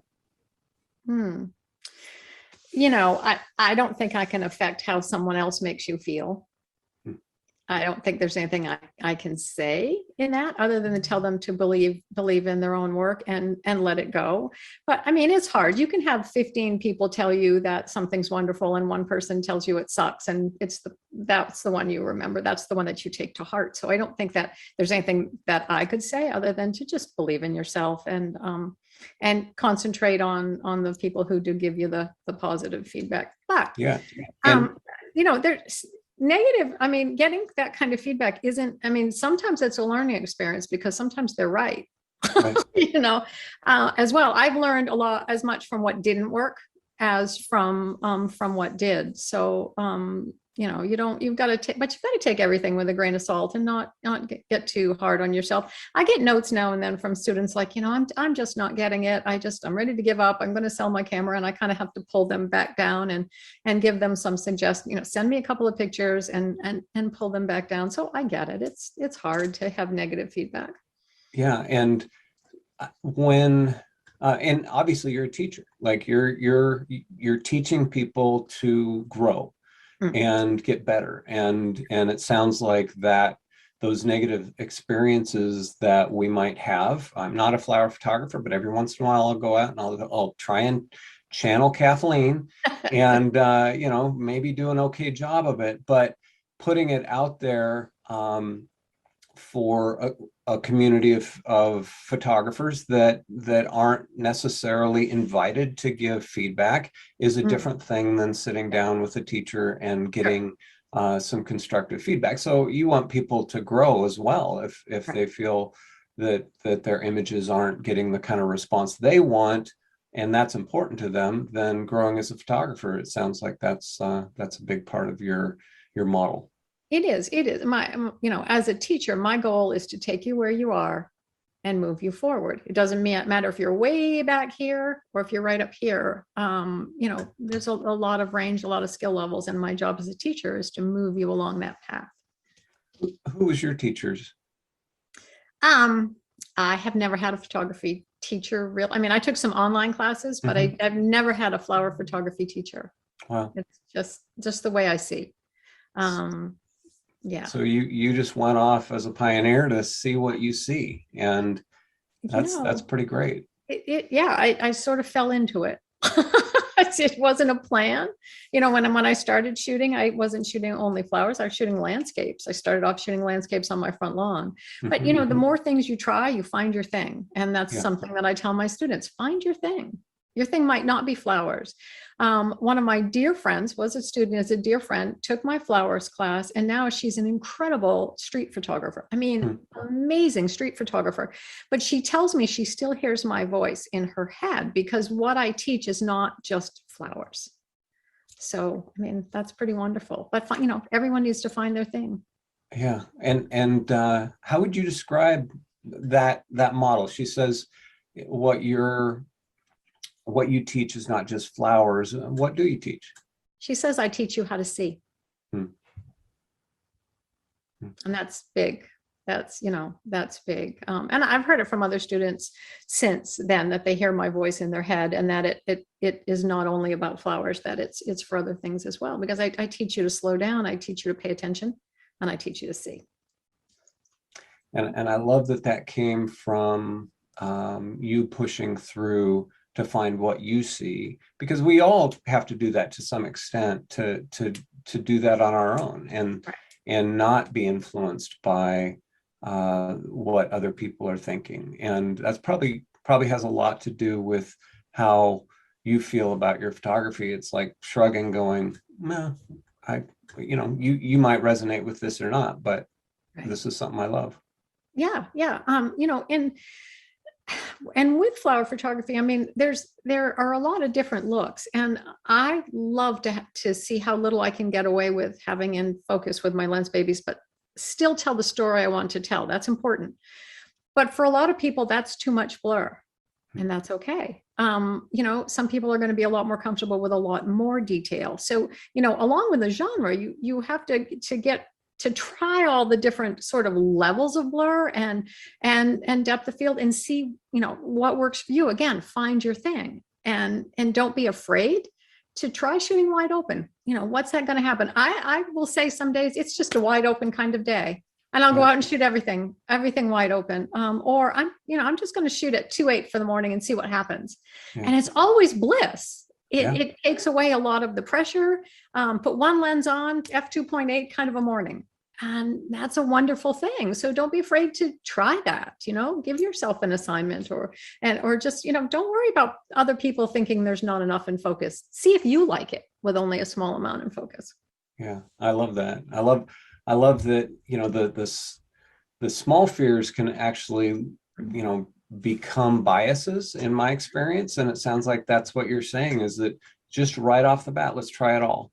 Let's try wide open. Let's try stopped all the way down. Let's try close. Let's try far away, high and low. I know that as a photographer, I learned just getting a different perspective, getting something in the foreground, getting down low, getting up high, oftentimes made images just be set apart from what the normal perspective is going to be. Right. Push it a little bit. Yeah. Yeah. What have you seen that, besides, opening it all the way up, or choosing just one lens, which has made you grow or see things a little different? Gosh, I don't think I could pin that down to one thing. Yeah. I think your life experiences allow you to grow in your vision and how you see the world, and so how you photograph it, how you capture it as well. There's just not one thing. But never being afraid, I think also not being afraid to try new things, like this whole frozen flower thing. I had, no idea at the beginning. And I just, if I don't try new things at this point in my career, I'm going to get bored. And thankfully you keep coming up with new lenses, which helps me to see things in new ways, but to challenge myself, to try something new, not to be afraid. If it doesn't work, I'll try something else. But, I think that works for me. So talk to me about a life experience for you that led you to photograph flowers. It was finding out, actually, it has nothing to do with flowers. It was finding out about depth of field, basically, in my first photography class. And when I found out I could control it, it was kind of mind blowing for me, because I can draw, I can paint, I have a good eye for composition, but I did not understand the technical. So finding out that I could control depth of field was wonderful. And then I started shooting macro and sort of evolved that into flowers, because I think shallow depth of field macro is incredible. Yeah. And so then that just kind of led me, I love color. So that sort of pulled me more into flowers than just nature in general for macro. And it just changed my life. It's great, the little threads along the way that lead to something greater. As you know, I think about, not everybody is a flower photographer, but there's a lot of lens baby shooters who are, and people tend to have strong opinions about that.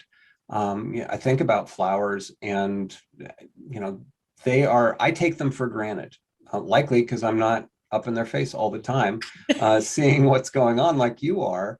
What would you have to say to someone that hasn't explored flower photography, that may not necessarily know that there's challenges there or something to find? What have you found in your exploration, and what might somebody who's never even tried that find on their own? Right. Well, for me, flowers are about four things: line, shape, color, and texture. Okay. So think about those individual components, and you might be attracted to just lines. You might want to just move in really close and just concentrate on a more abstract look with line. You might be all about color, and maybe you don't need a whole lot of definition. You're going to go with a more a blend of colored blur, something like that, or you want to shoot deep and bring out texture. You can think about the flowers in those different components, not just a flower as well. As that. And I think I'm attracted to them because I'm attracted to curved lines and color in my work. And flowers are full of that. People, not so much. People, streets, not so much. Tall, straight buildings, no. So, and I think the other thing about flowers is they're so readily available as a subject. Yeah. I mean, I can't do street photography in Harpswell, Maine. We have one stoplight and it blinks, but I can, flowers you can find in the grocery store, Home Depot, gardens. You can shoot wildflowers. You can, weeds. There's just, it's such a large availability of subject matter. You don't have to try and find people to pose for you. And I think that's why a lot of photographers, when they start out, end up shooting flowers a little bit, because it's something to shoot as you hone your skills. You may not end up being a flower photographer, but it's a great subject to practice on. Yeah. Yeah. Do you find personality in flowers? Always. Yeah. Always. That's one thing that I'm looking for, is personality, personification, and interaction, something that makes the flower different. Flowers that all look the same don't interest me at all. Yeah. I like the ones with the personality. Yeah. What's your, have you been surprised by that? Like, have you seen something, a person, like, does it relate to life experience for you when you find that personality? Like it, I mean, this seems like it feeds your soul, and I'm just wondering, what kind of relationship you have with those flowers. Yeah, all the time. And I that's one of the lessons in my flowers class, is that I teach to look for that relationship. It can be just, you can have, like, just in thinking of some of my images, all white daisies and there's a pink one. Then that's being yourself, standing out, being an individual, not worrying about what other people think. I love to shoot aged flowers, dying flowers. Perfectly imperfect flowers are my latest love. The imperfection is what makes the perfection. Yeah. That is just wonderful. So yeah, I mean, nobody's perfect. Nothing is perfect. Celebrate that, capture it. It's awesome.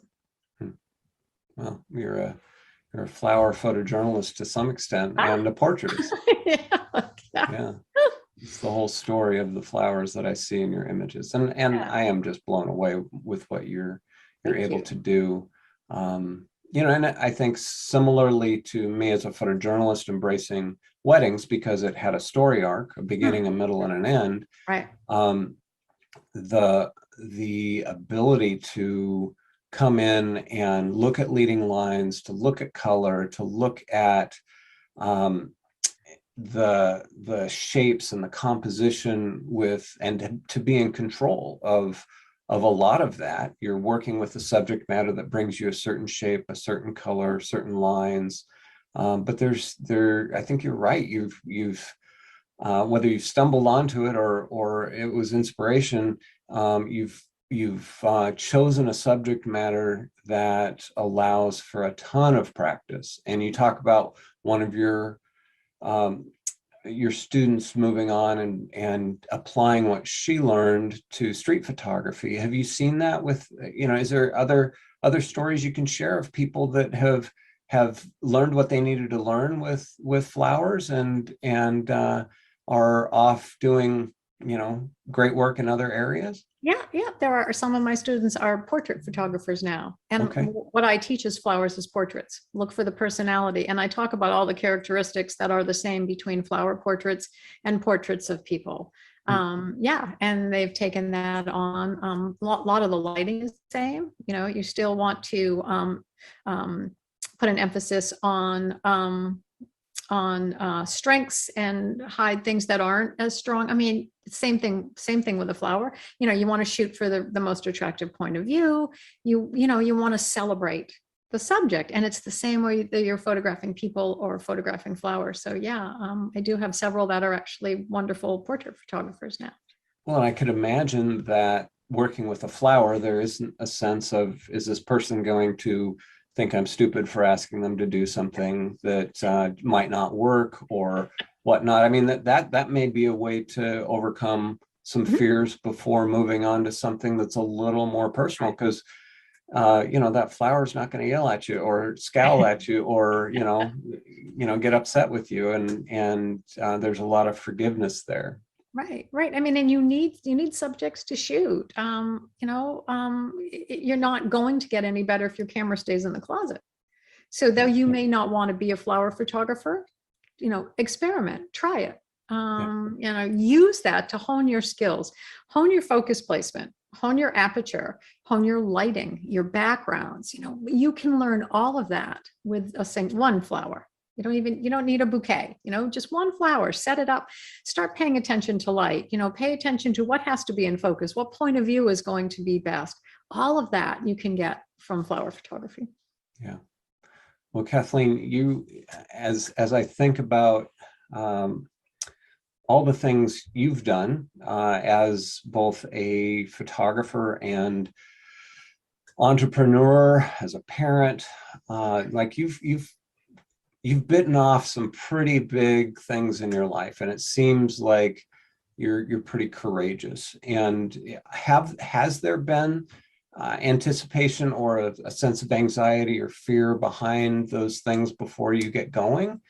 Because it's kind of hard to see right now, because you're at your age, maybe, or with your experience, you seem to have conquered a lot of that. Right.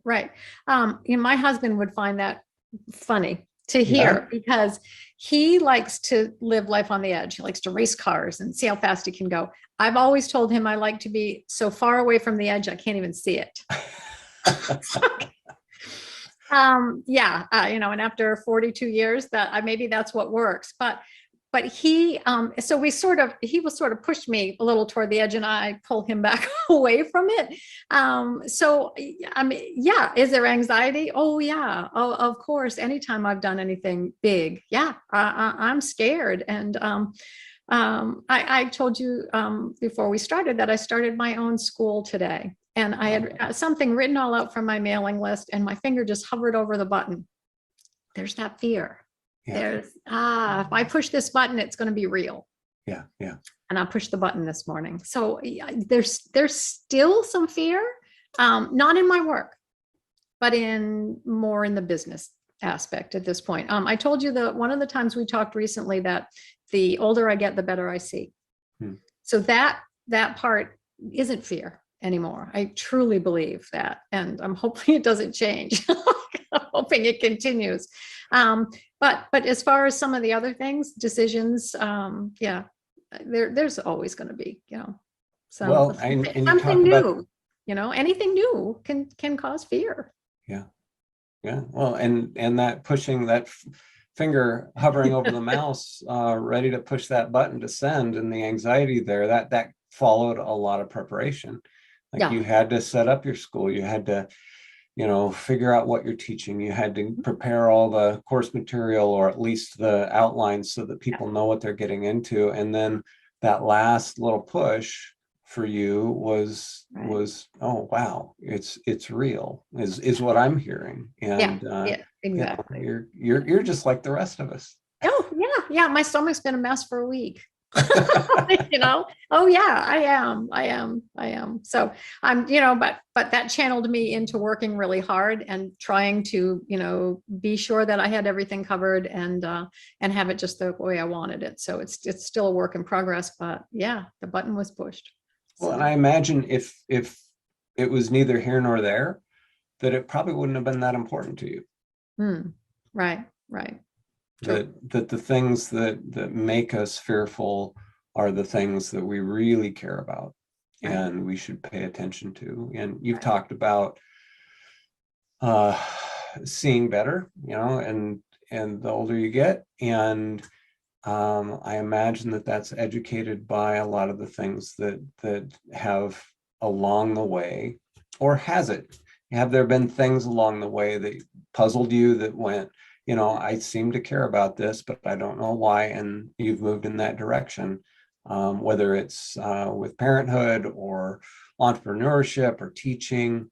Do you have another example of something that put a knot in your stomach and that might have been a direction that was important to you?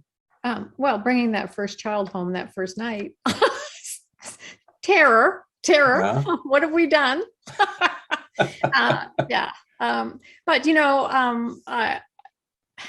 with experience comes confidence. By the time when the second one came home, third one, great. So life in general, I think anytime you do something new, you're going to take a new step, move in a new direction. It's scary. And if it wasn't, when I did my first creative live, I was terrified. And when I was talking about it to the woman who was my producer, and she said, when I said I'd do it, and she said, what do you think? And I said, I am excited, but I am terrified. And she said, if you weren't, we'd worry. Interesting. Because that means that that it means a lot, and that you're going to put a lot into it. I think that if you thought, then they wouldn't think you were serious either. So yeah, that was interesting. Second one I had some fear, but not as much. Sure. So yeah, but you try something new, get that experience, and then you'll have a little nudge to try a little something else, and then move along. Wow. Yeah, that rings true. And that is profound, that if we're not nervous about something, then maybe it's not something that we care that much about. Right. Yeah. Right. Or that's true to who we are. Yeah. Well, I'm super glad that you have followed those threads in your life of the things that could cause some anxiety if they went wrong, or some fear that they weren't going to go perfectly, but you raised your kids, and you've started businesses, and you've worked them hard for sometimes decades, and it's pretty impressive. And I appreciate you giving us a window into the things that Kathleen Clemens has some anxiety, or has in the past, about, because we haven't seen that path for you. And it's nice to be able to relate to that. I know I do. So great. Thank you, Kathleen. Wonderful. Thank you. Yeah, you're welcome. Is there anything else that you'd like to just share as we part ways this morning and leave with our audience? I cannot think of anything else. I think we've had a good discussion. I always like chatting with you, because I never know exactly where it's going to go, and what we're going to talk about and what I'm going to say. So it's always fun. Well, me too. I'm a verbal learner, so I enjoy the exploration, and you've given me some things to think about. So thank you so much for joining me today, Kathleen, and you have a wonderful day. Thanks, you too. Okay, thanks. Bye-bye. Dreamy artistic images. Emotive and soulful imagery. That extra definition and quirkiness. Really unique images. Se olvidaron completamente. Extraordinary results. Creamy bokeh and a dreamy feel. Creative and quirky landscapes. Unique blur effect. Fun flares. Poetic, oniric look. Something extraordinary.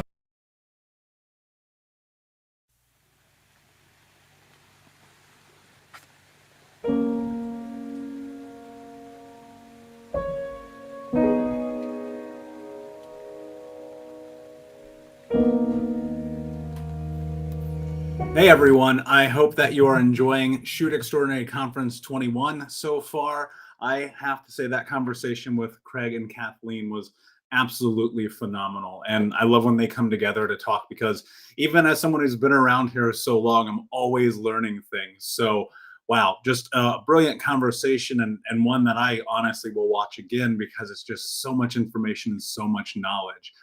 We have another session coming up after this break, but before we do, I just wanted to give away another awesome prize. Again, we are watching everyone participating, showing up, being a part of the conference here. Today, everyone who is registered, we got 4 days. We're only just getting started, and so I have a great prize for Cheryl L. Tar. Congratulations, you have won an Omni.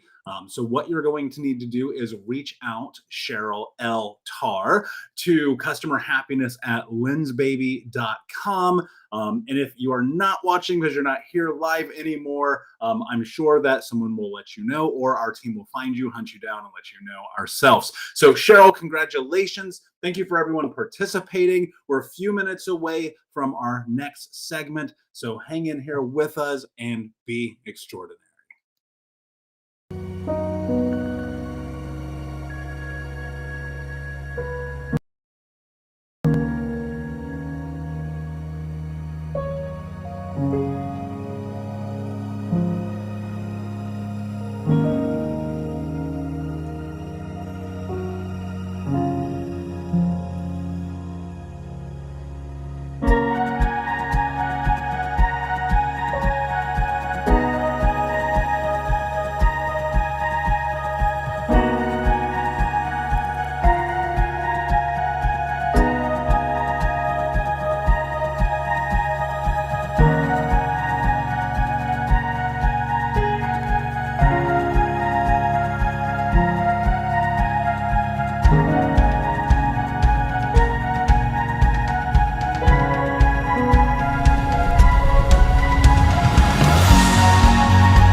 Hi,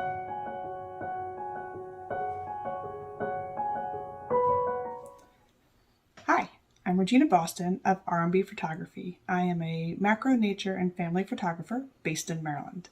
And today I'm going to chat with you about creating art through macro nature photography. So follow along. Macro photography is loosely defined as close-up photography that's done at scales of life size or greater size of your subject. It is an exceptional way to capture details that are often overlooked by the naked eye. Before we discuss equipment, let's review 3 key macro terms: magnification, minimal focal distance, and depth of field. Magnification of a macro lens is expressed in a ratio. It is the ratio between the subject's actual size, the physical dimensions, and the size of said subject that is projected onto your camera sensor. For example, a true macro lens has a 1-to-1 ratio and allows a subject to be life-size within your frame. With the Lensbaby Velvet series, the ratio is a 1-to-2, which slightly reduces the actual size of your subject. But that's okay. You can still get up close and personal and see all the beautiful details. Minimum focusing distance. This is the distance between the subject and your camera's focal plane. So if you take your camera, you will find a little symbol right along here. And that symbol is where your focal plane starts. So for example, the Lensbaby Velvet 85 has a focal distance of 9 inches. So the 9 inches doesn't begin where your lens ends. It actually begins right up here where your focal plane starts. And then you go out 9 inches. That is your minimum focusing distance for your lens. And last, let's discuss depth of field. So depth of field is the distance between the closest and the farthest objects in a photo that appear very sharp. So small aperture, f/22, f/16, will give you a large depth of field. A lot of the image is going to be in focus. However, this needs a lot of light for this aperture to work appropriately.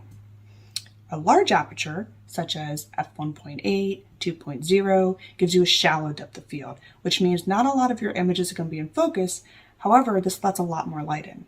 When I'm shooting macro nature photography, I typically shoot around f2, between f2 and f4.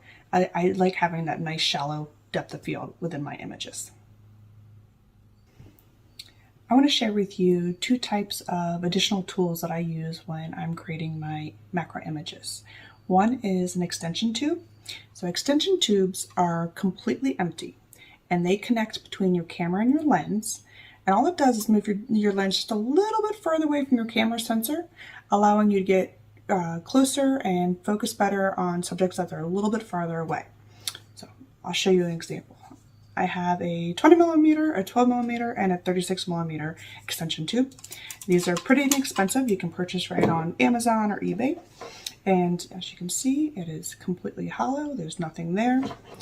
I have my camera. I will detach the lens.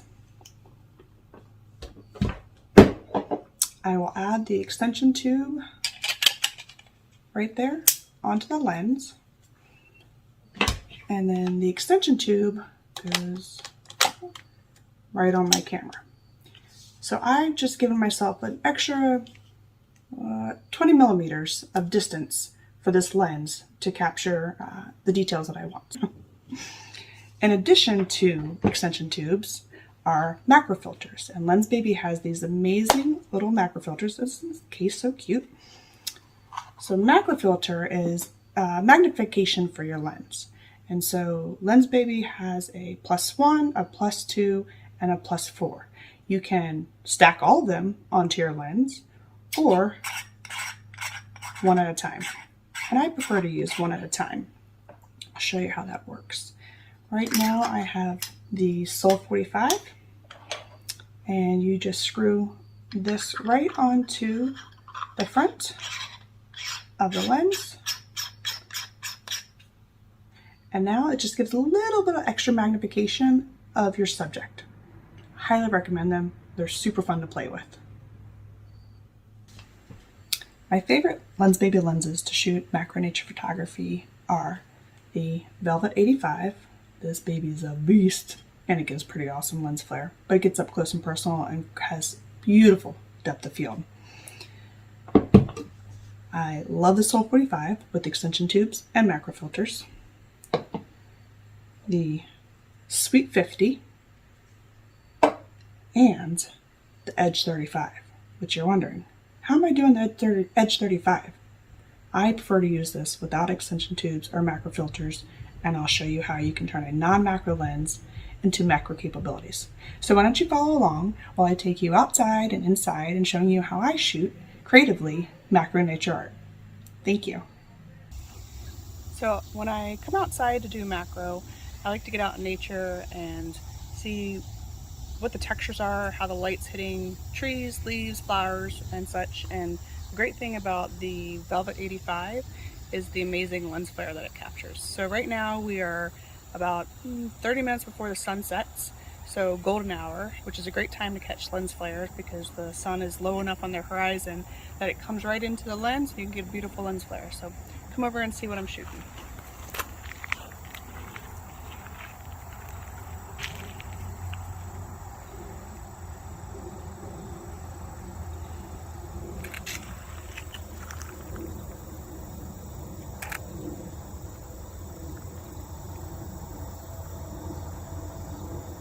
I'm moving the camera around so I can see where I want the flare, where do I want my focus.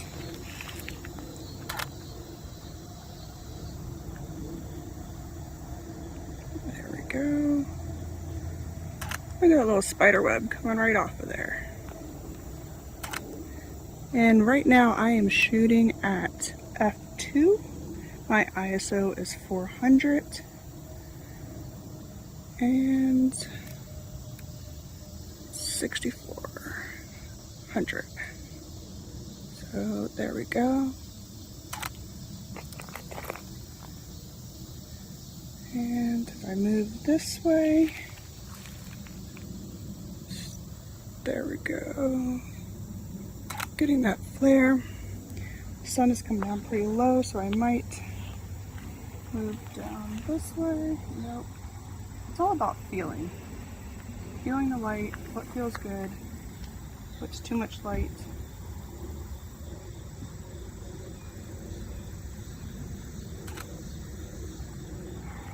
And if I move around here, I want to get the light coming right through these leaves right here.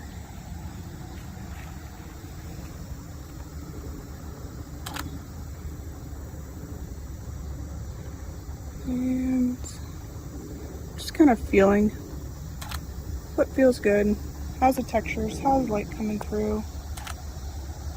Oh, there we go.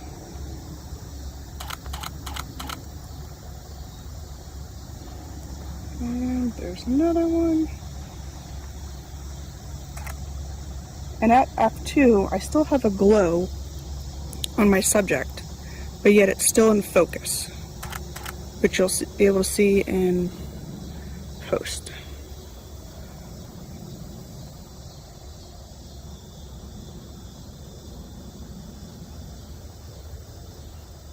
It's pretty neat what this lens can do. Come down.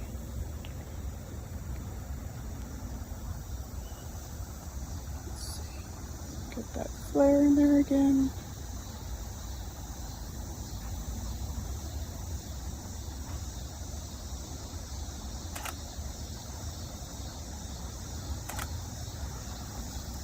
And that's a little bit about the Velvet 85.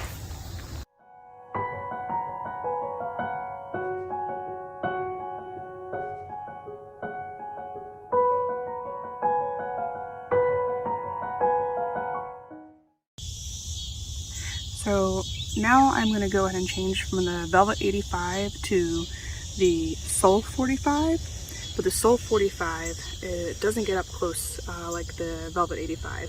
So I'm going to put an extension tube onto my Sol 45. And I'm going to go with a 20mm extension tube. So that clips right onto the back of my lens. And I'm going to take this one off. And put that right there.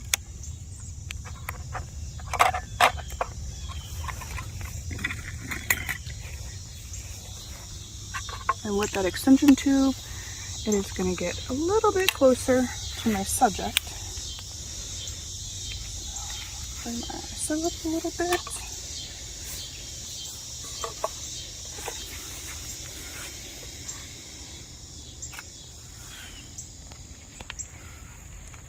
And the cool thing about the Sol 45 is it's a center focus, but if you shift your lens around, you can shift your focus. I'm going to go ahead and lock it in center and bring up the light. Oh, I forgot to mention the amazing bokeh blades inside the Sol 45. They're really, really cool, and it just gives an amazing creative effect on the bokeh in the background.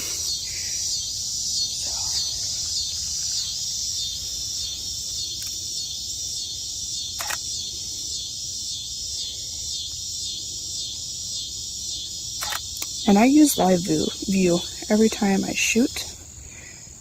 Manual lens, so I bring the camera in close to find focus. I also make sure that my elbows are steady on a knee to create support, so I don't have any shaky finger or shaky images.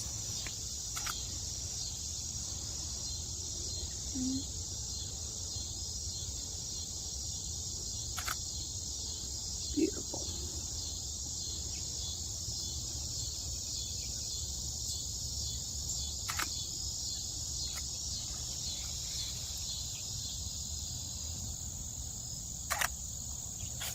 Just gets up close and personal with your subject.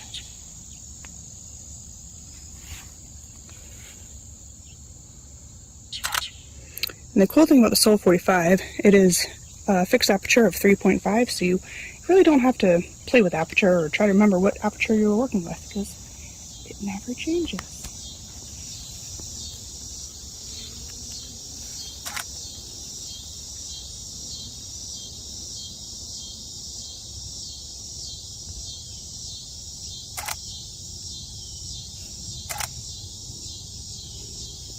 And let's move over to this curl right here.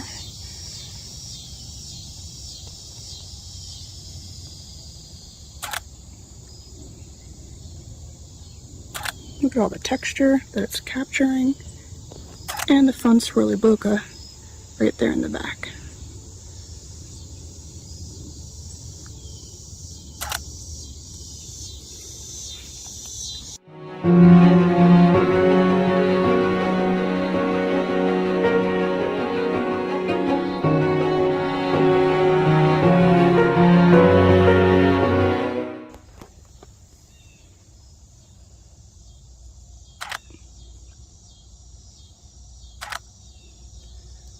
Playing around with a little bit of, I think, lavender.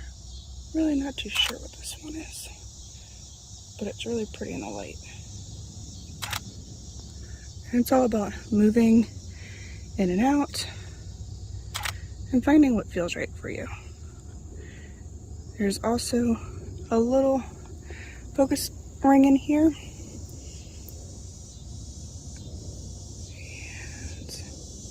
we're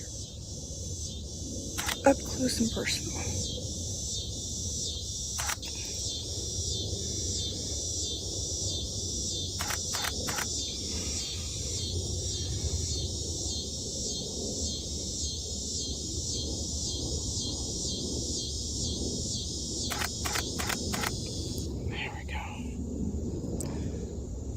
Those look good. Look at the detail that this one gets. Pretty cool.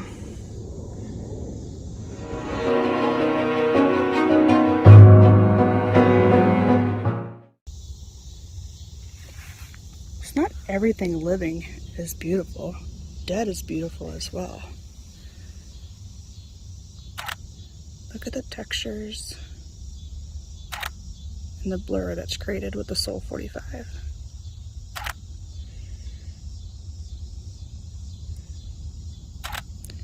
And say you don't like that sliced bokeh back there. I love it, but if you don't, you can always just move them out of the way and go right back to where you were.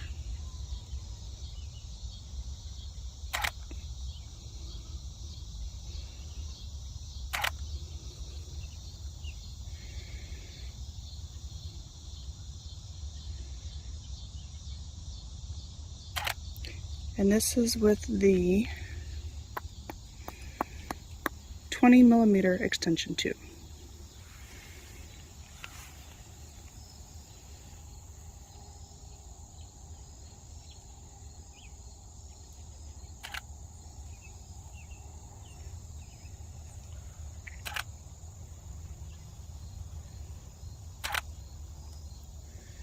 Let's see how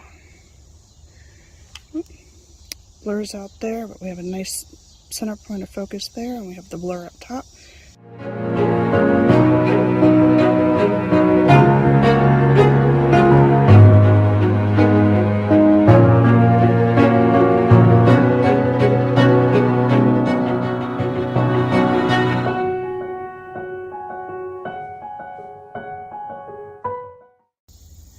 So sometimes I'm out and about with the family or the kids, and I don't always have a macro lens or any lens that has macro capabilities or extension tubes.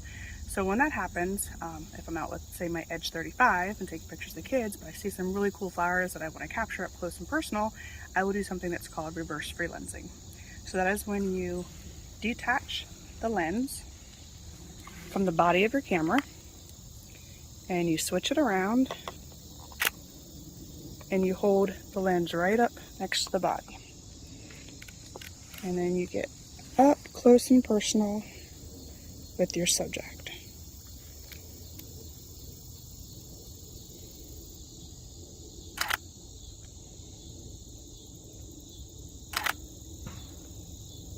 Of course, I have major camera shake, so I need to bring my ISO up.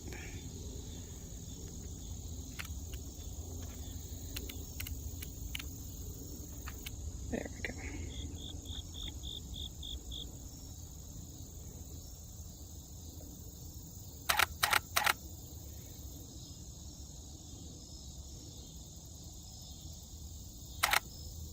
And you can turn any lens into the magnifying capabilities by reverse freelensing.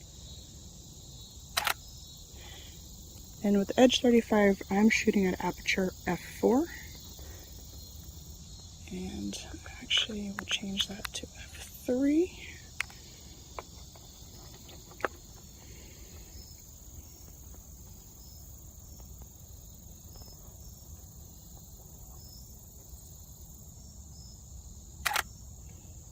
Look at that detail.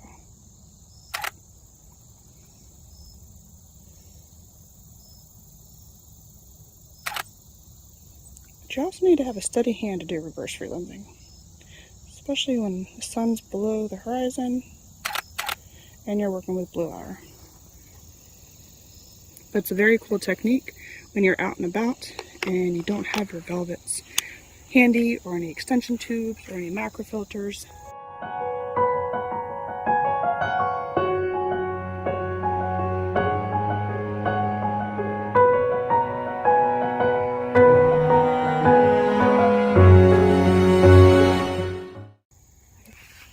This is what it looks like with the Edge 35 just by itself.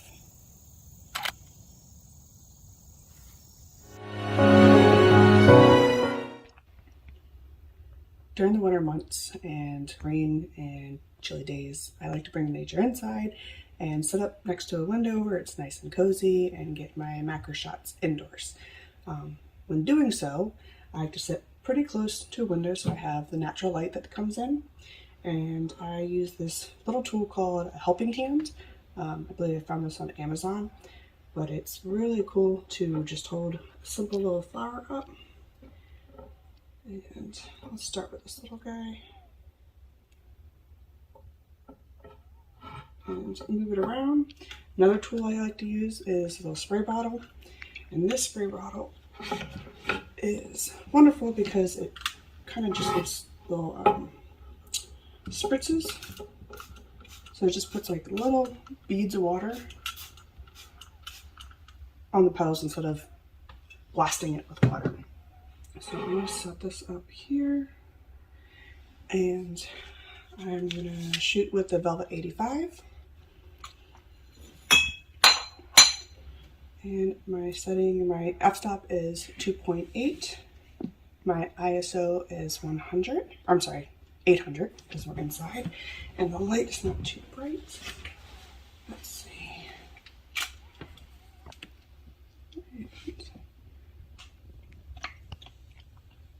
I'm going to zoom all the way in. And again, I'm using my knee to support my elbow to hold it steady.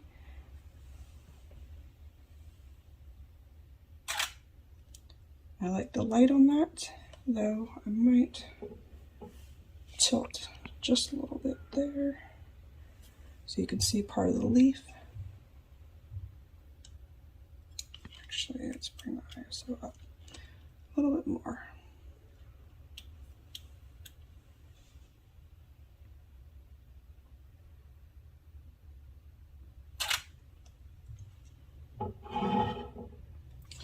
And add some more water to that.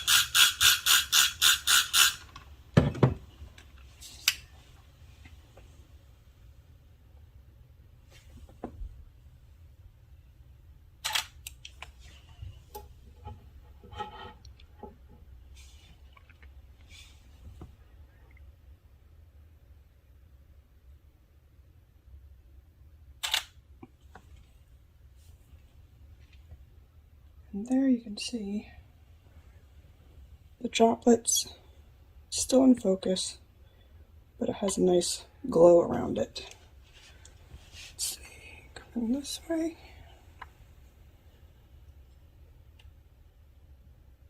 There we go.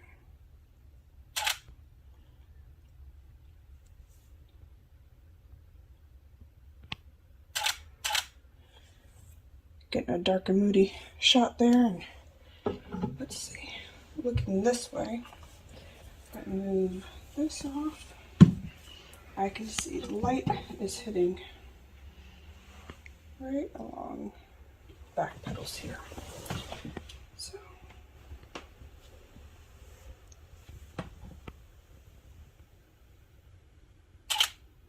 actually,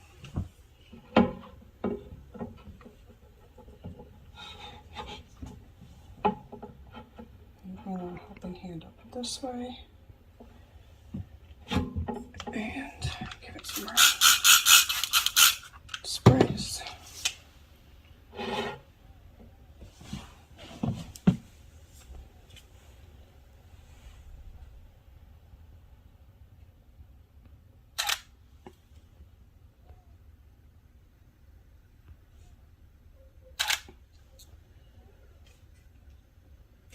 And then I'll just brighten it a little bit in post and crop in a little bit, nice and tight.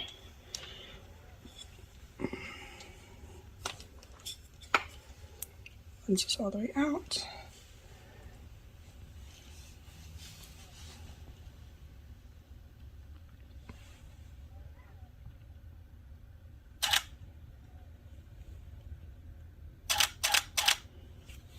I take a few because I'm slightly moving as I'm going because I want to make sure that I'm in focus.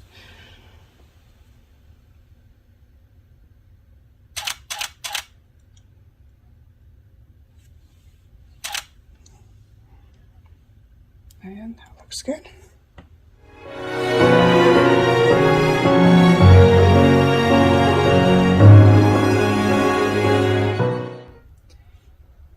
In addition to the Lens Baby Velvet 85, which is one of my favorite lenses, I love the Sol 45. And the Sol 45 has a center focus, and it just gives this creamy blur that comes off from the focus around all the edges. And another cool thing about the Sol 45 is the bokeh blades, which I showed outside how it works with the bokeh and backlight. It's absolutely gorgeous.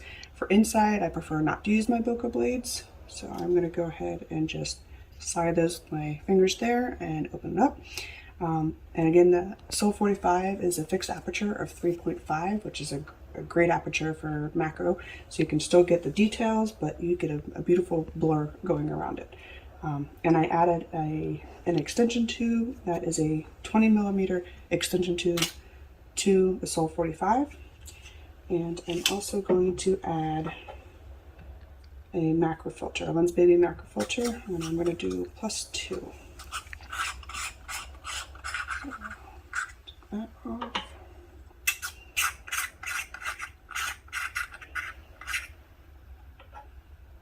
There's there. And +2 goes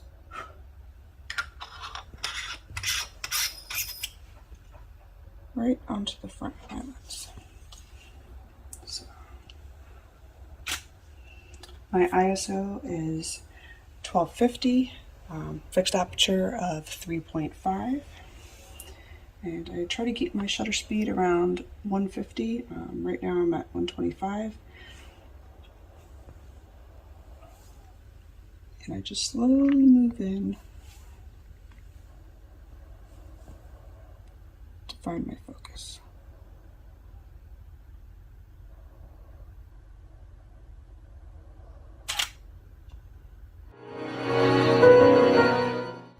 So see how focus falls right there. It's nice and crisp, and then it has this soft blur coming off around it.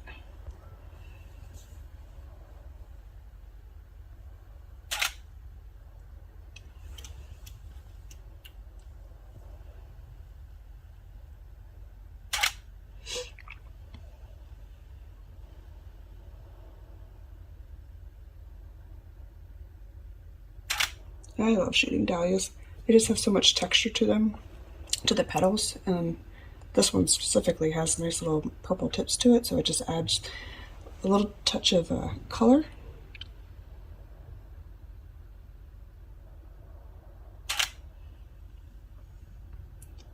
And the cool thing about them is that you can shoot them at many different angles and get different images based on the angles that you're shooting at.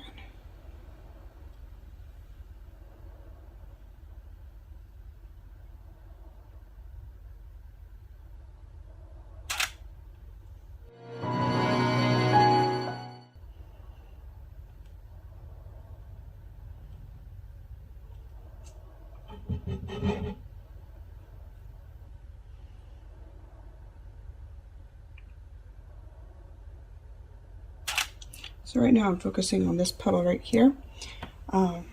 The Sol 45, you can actually slightly tilt your center of focus. I had it locked for this, but I unlocked it, and I'm going to just tilt it towards that petal.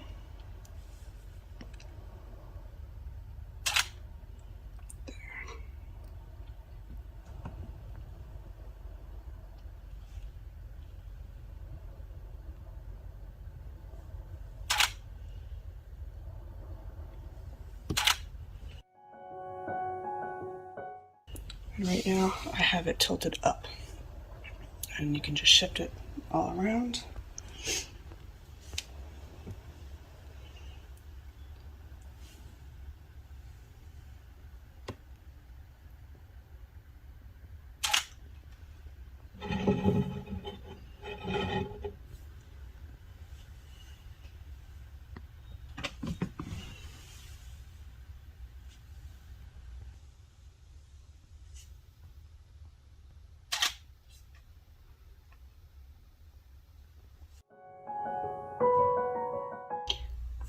What I love about shooting indoors versus being outside in Mother Nature is here I don't have to worry about any bugs or wind or any animals or creatures coming in messing with me.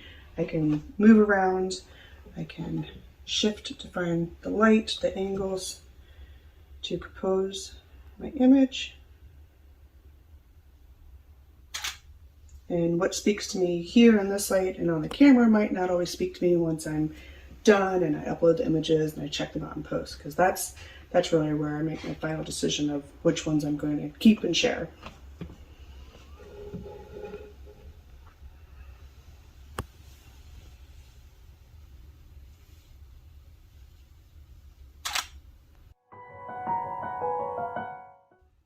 why I love this one so much, especially with dahlias, is it's almost like you can reach right into the screen and touch it. You can feel what those petals feel like. I decided to bring out one of my red ones because I love the gold center there. So I want to go ahead. For this one, I'm going to stand up, and I brought out the helping hand again so that way I can shift it and move it so the light hits it just right.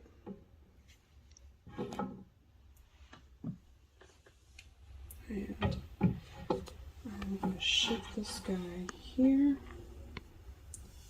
And definitely get a few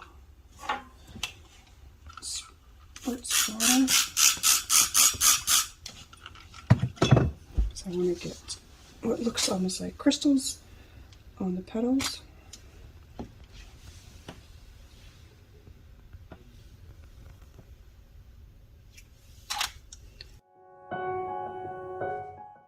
So I'm going to raise my ISO up. There we go.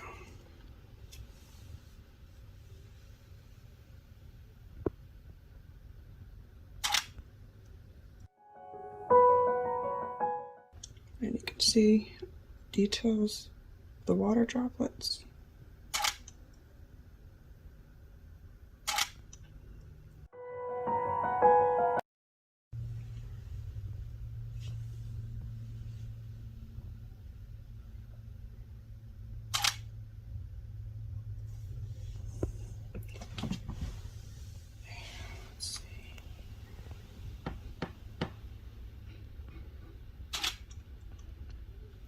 Don't like that feeling, so I'm just going to shift it a little more.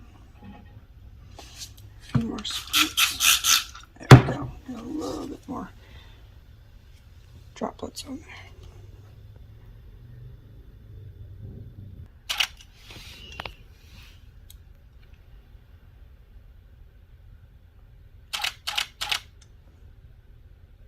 And that's shooting with the Sol 45 indoors.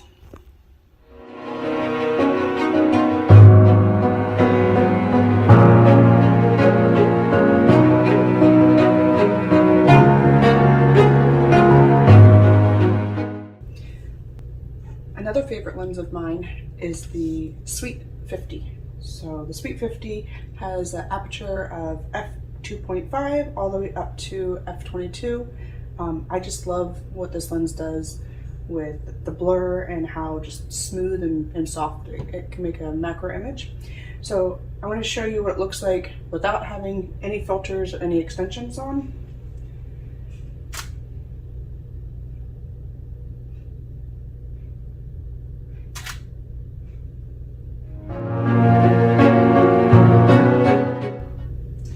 And then if we add +1 macro filter, Lens Baby macro filter,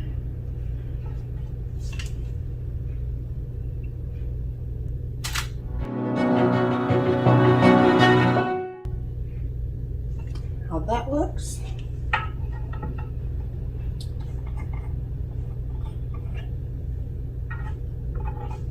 Now the macro +2, macro filter +2.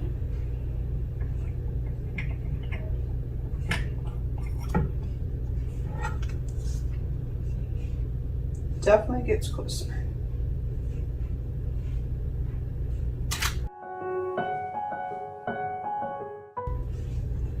And then the last one is a +4.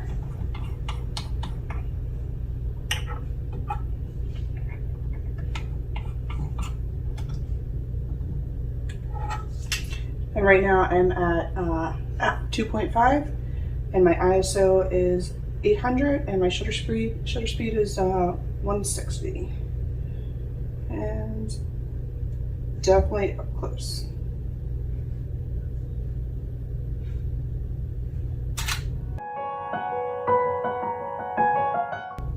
So let's play with, I picked up some leaves from outside.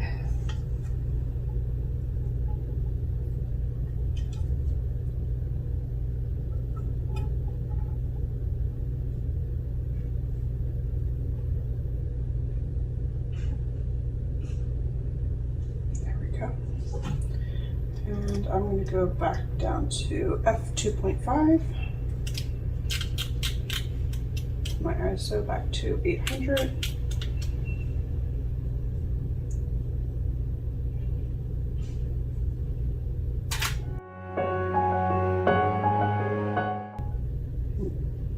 The great thing about bringing nature inside is if you don't like something, you can just kind of move it and shift it or pop it off so it's not in your picture.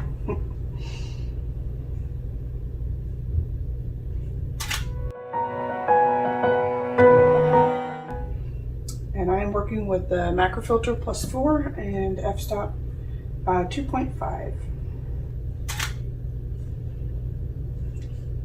Nope, I think I want to get just a tad bit closer. So I'm going to pull out the extension tubes. And let's try it with the, oh, where's it?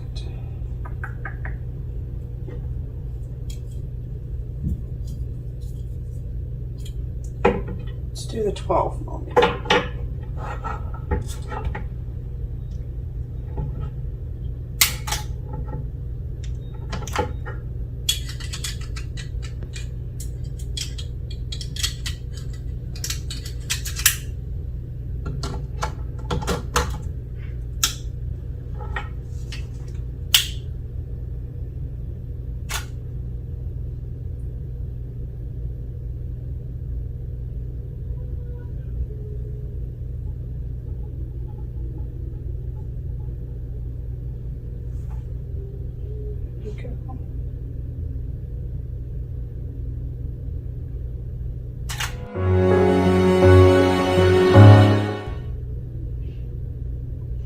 Now I'm able to get a little bit closer and see all the texture in the leaf.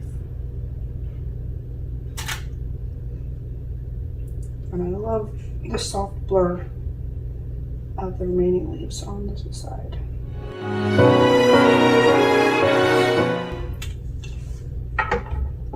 Now let's go ahead and add 20 and see how close we get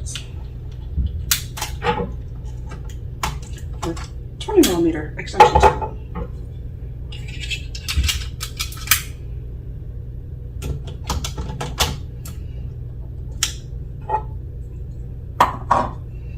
And I still have the macro +4 filter on the Sweet 50.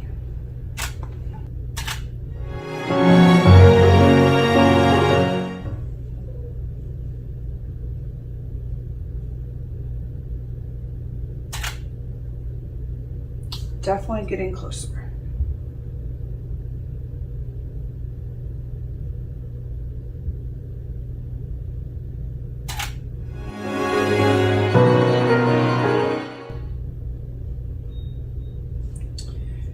And let's go ahead and try the 35mm extension tube.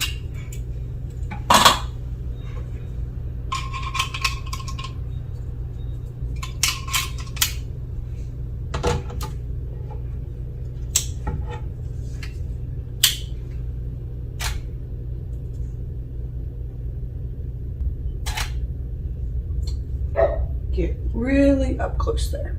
But I think I'm going to try it without the macro filter.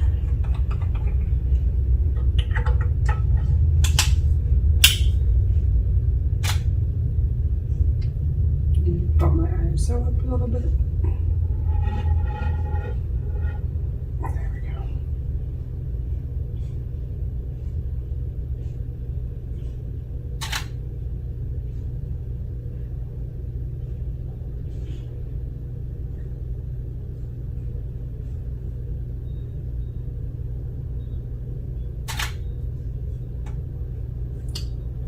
That looks good.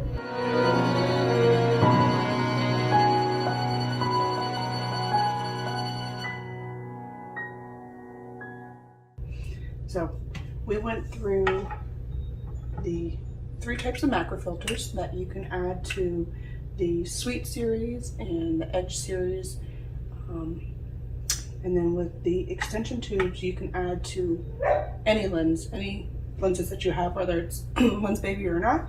My favorite lenses for macro photography, whether we're indoor or outdoor again, is the Sweet 50, the Velvet 85, and then the Edge 35 as reverse free lens. Which you could also put the Edge 35 on here and put the extension tubes on too, but I just like the ability to just flip it around if I don't have any of my extension tubes. And then of course the wonderful Sol 45. I hope you enjoyed my presentation today. I love talking Lens Baby and all the wonderful effects that can be used across all the lenses to create art with macro nature photography. If you ever have any questions, feel free to reach out to me at on Instagram or Facebook at RMB Photo Gallery. So let's recap what was shared today. How I shoot macro nature outside and indoors. Outside, I presented the Velvet 85. This baby gets amazing flares. It gets the nice little like rainbow sun flares. So when the sun's low enough in the horizon and you get that little bit of light peeking through, creates a beautiful flare, in addition to, of course, the velvet glow of this baby. We discussed the Sol 45 and the cool little bokeh blades that creates texture in the bokeh, or in your bokeh if you'd like in the background, or you can move them and just have just that nice smooth blur with the Sol 45. Another cool thing about this lens is it creates a fun flare too, so it almost gives like a half moon, like a crescent moon flare when the sun hits in there. So definitely recommend trying that one as well.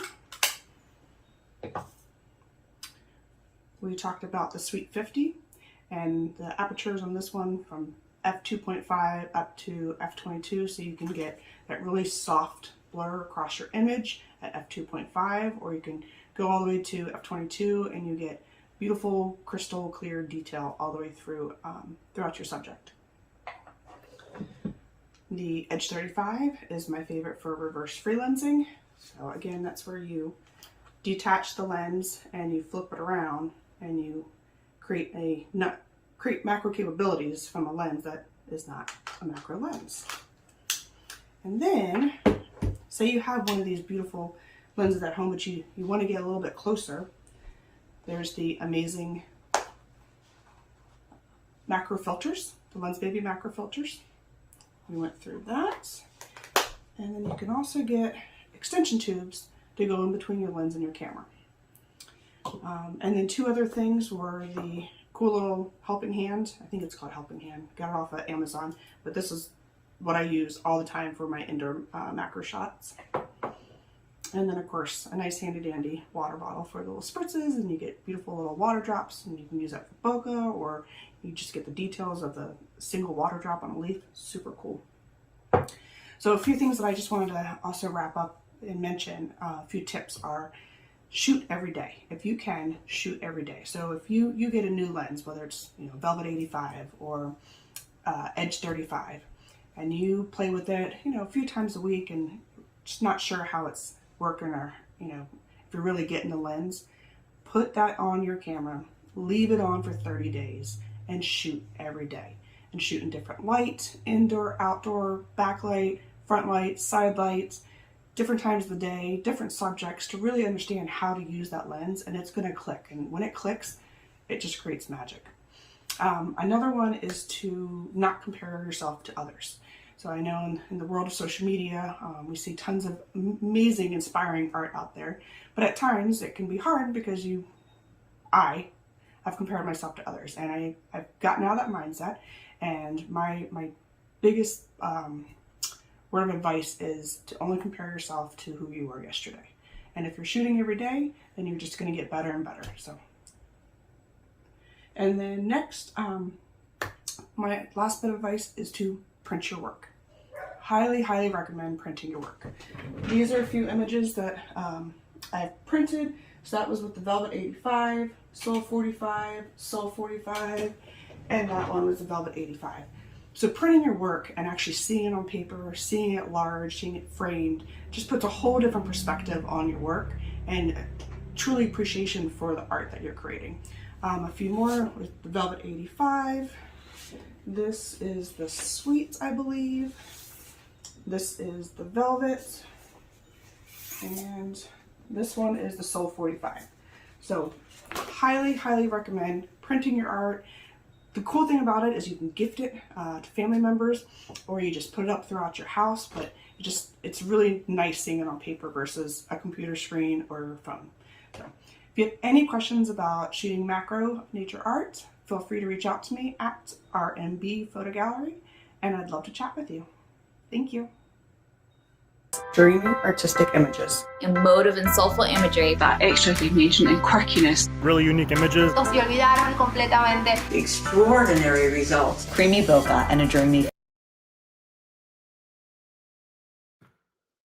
Hello, Shoot Extraordinary Conference. What an amazing day. We are going to head into the end of day one. I just want to take a moment and say thank you to everyone who's shown up and watched all day, shared, commented, been a part of this with us, with this incredible Lynn's Baby family and community. One final surprise for you guys before we head off for the day. Well, first and foremost, again, thank you, and thank you to all of our speakers for being here. Tomorrow, we will be back for day two. Yes, day two. Keep in mind, we're going all week with the Shoot Extraordinary Conference, and we'll be back tomorrow at 2 p.m. Pacific time, 5 p.m. Eastern. And after this ends, we will replay. Of course, all the videos will be live up on lynsbaby.com in the coming days. But surprise, so as you know, we're giving away all kinds of awesome things throughout the course of the event. And tomorrow morning, first thing, we're going to give away a $250 gift card for lynsbaby.com. To be able to register to get that, all you have to do is just share this video live on your Facebook feed. That's it. And we're going to choose someone at random. So if you're still watching, you've made it this far, make sure that you share this video, this recording. There's a little button down there that says share. Just click that and you will be entered for the opportunity to win a $250 gift card. So what was your favorite part of day number one? Comment below. I would love to hear from you. I know that all the speakers would love to hear from you as well. What was your favorite part of day one as we head into the end? And I don't know about you guys, but I'm super excited for tomorrow. So where we are, yeah, there's so many people saying, yes, I shared it. Thank you. Great first day. Regina was amazing. I agree. Everyone's been absolutely amazing today. Kathleen, everyone loves Kathleen, and Craig's conversation was phenomenal. Again, I'm going to go back and listen and watch that myself because it was so incredible. People saying day one was awesome. Thank you guys all so much. Thank you all for showing up. Thank you for being a part of this. Loving all of the, hold on, going too fast. Loving all the talks about free lensing, such great knowledge. Everyone was fantastic. The macro, they were all great. It was a tie between all of them. I love to hear that. It's amazing. Guys, everyone, thank you so much for being here. We're going to call it a wrap on day one. Be sure to share this so that you can be entered to win the $250 gift card first thing tomorrow. Again, we start tomorrow at 2 o'clock Pacific time. This will be re-aired, so if you didn't get an opportunity to see everything, it will be re-aired today. And with that, thank you everyone for being here. Thank you for showing up. Thank you for our amazing presenters for day one, and we will see you guys tomorrow.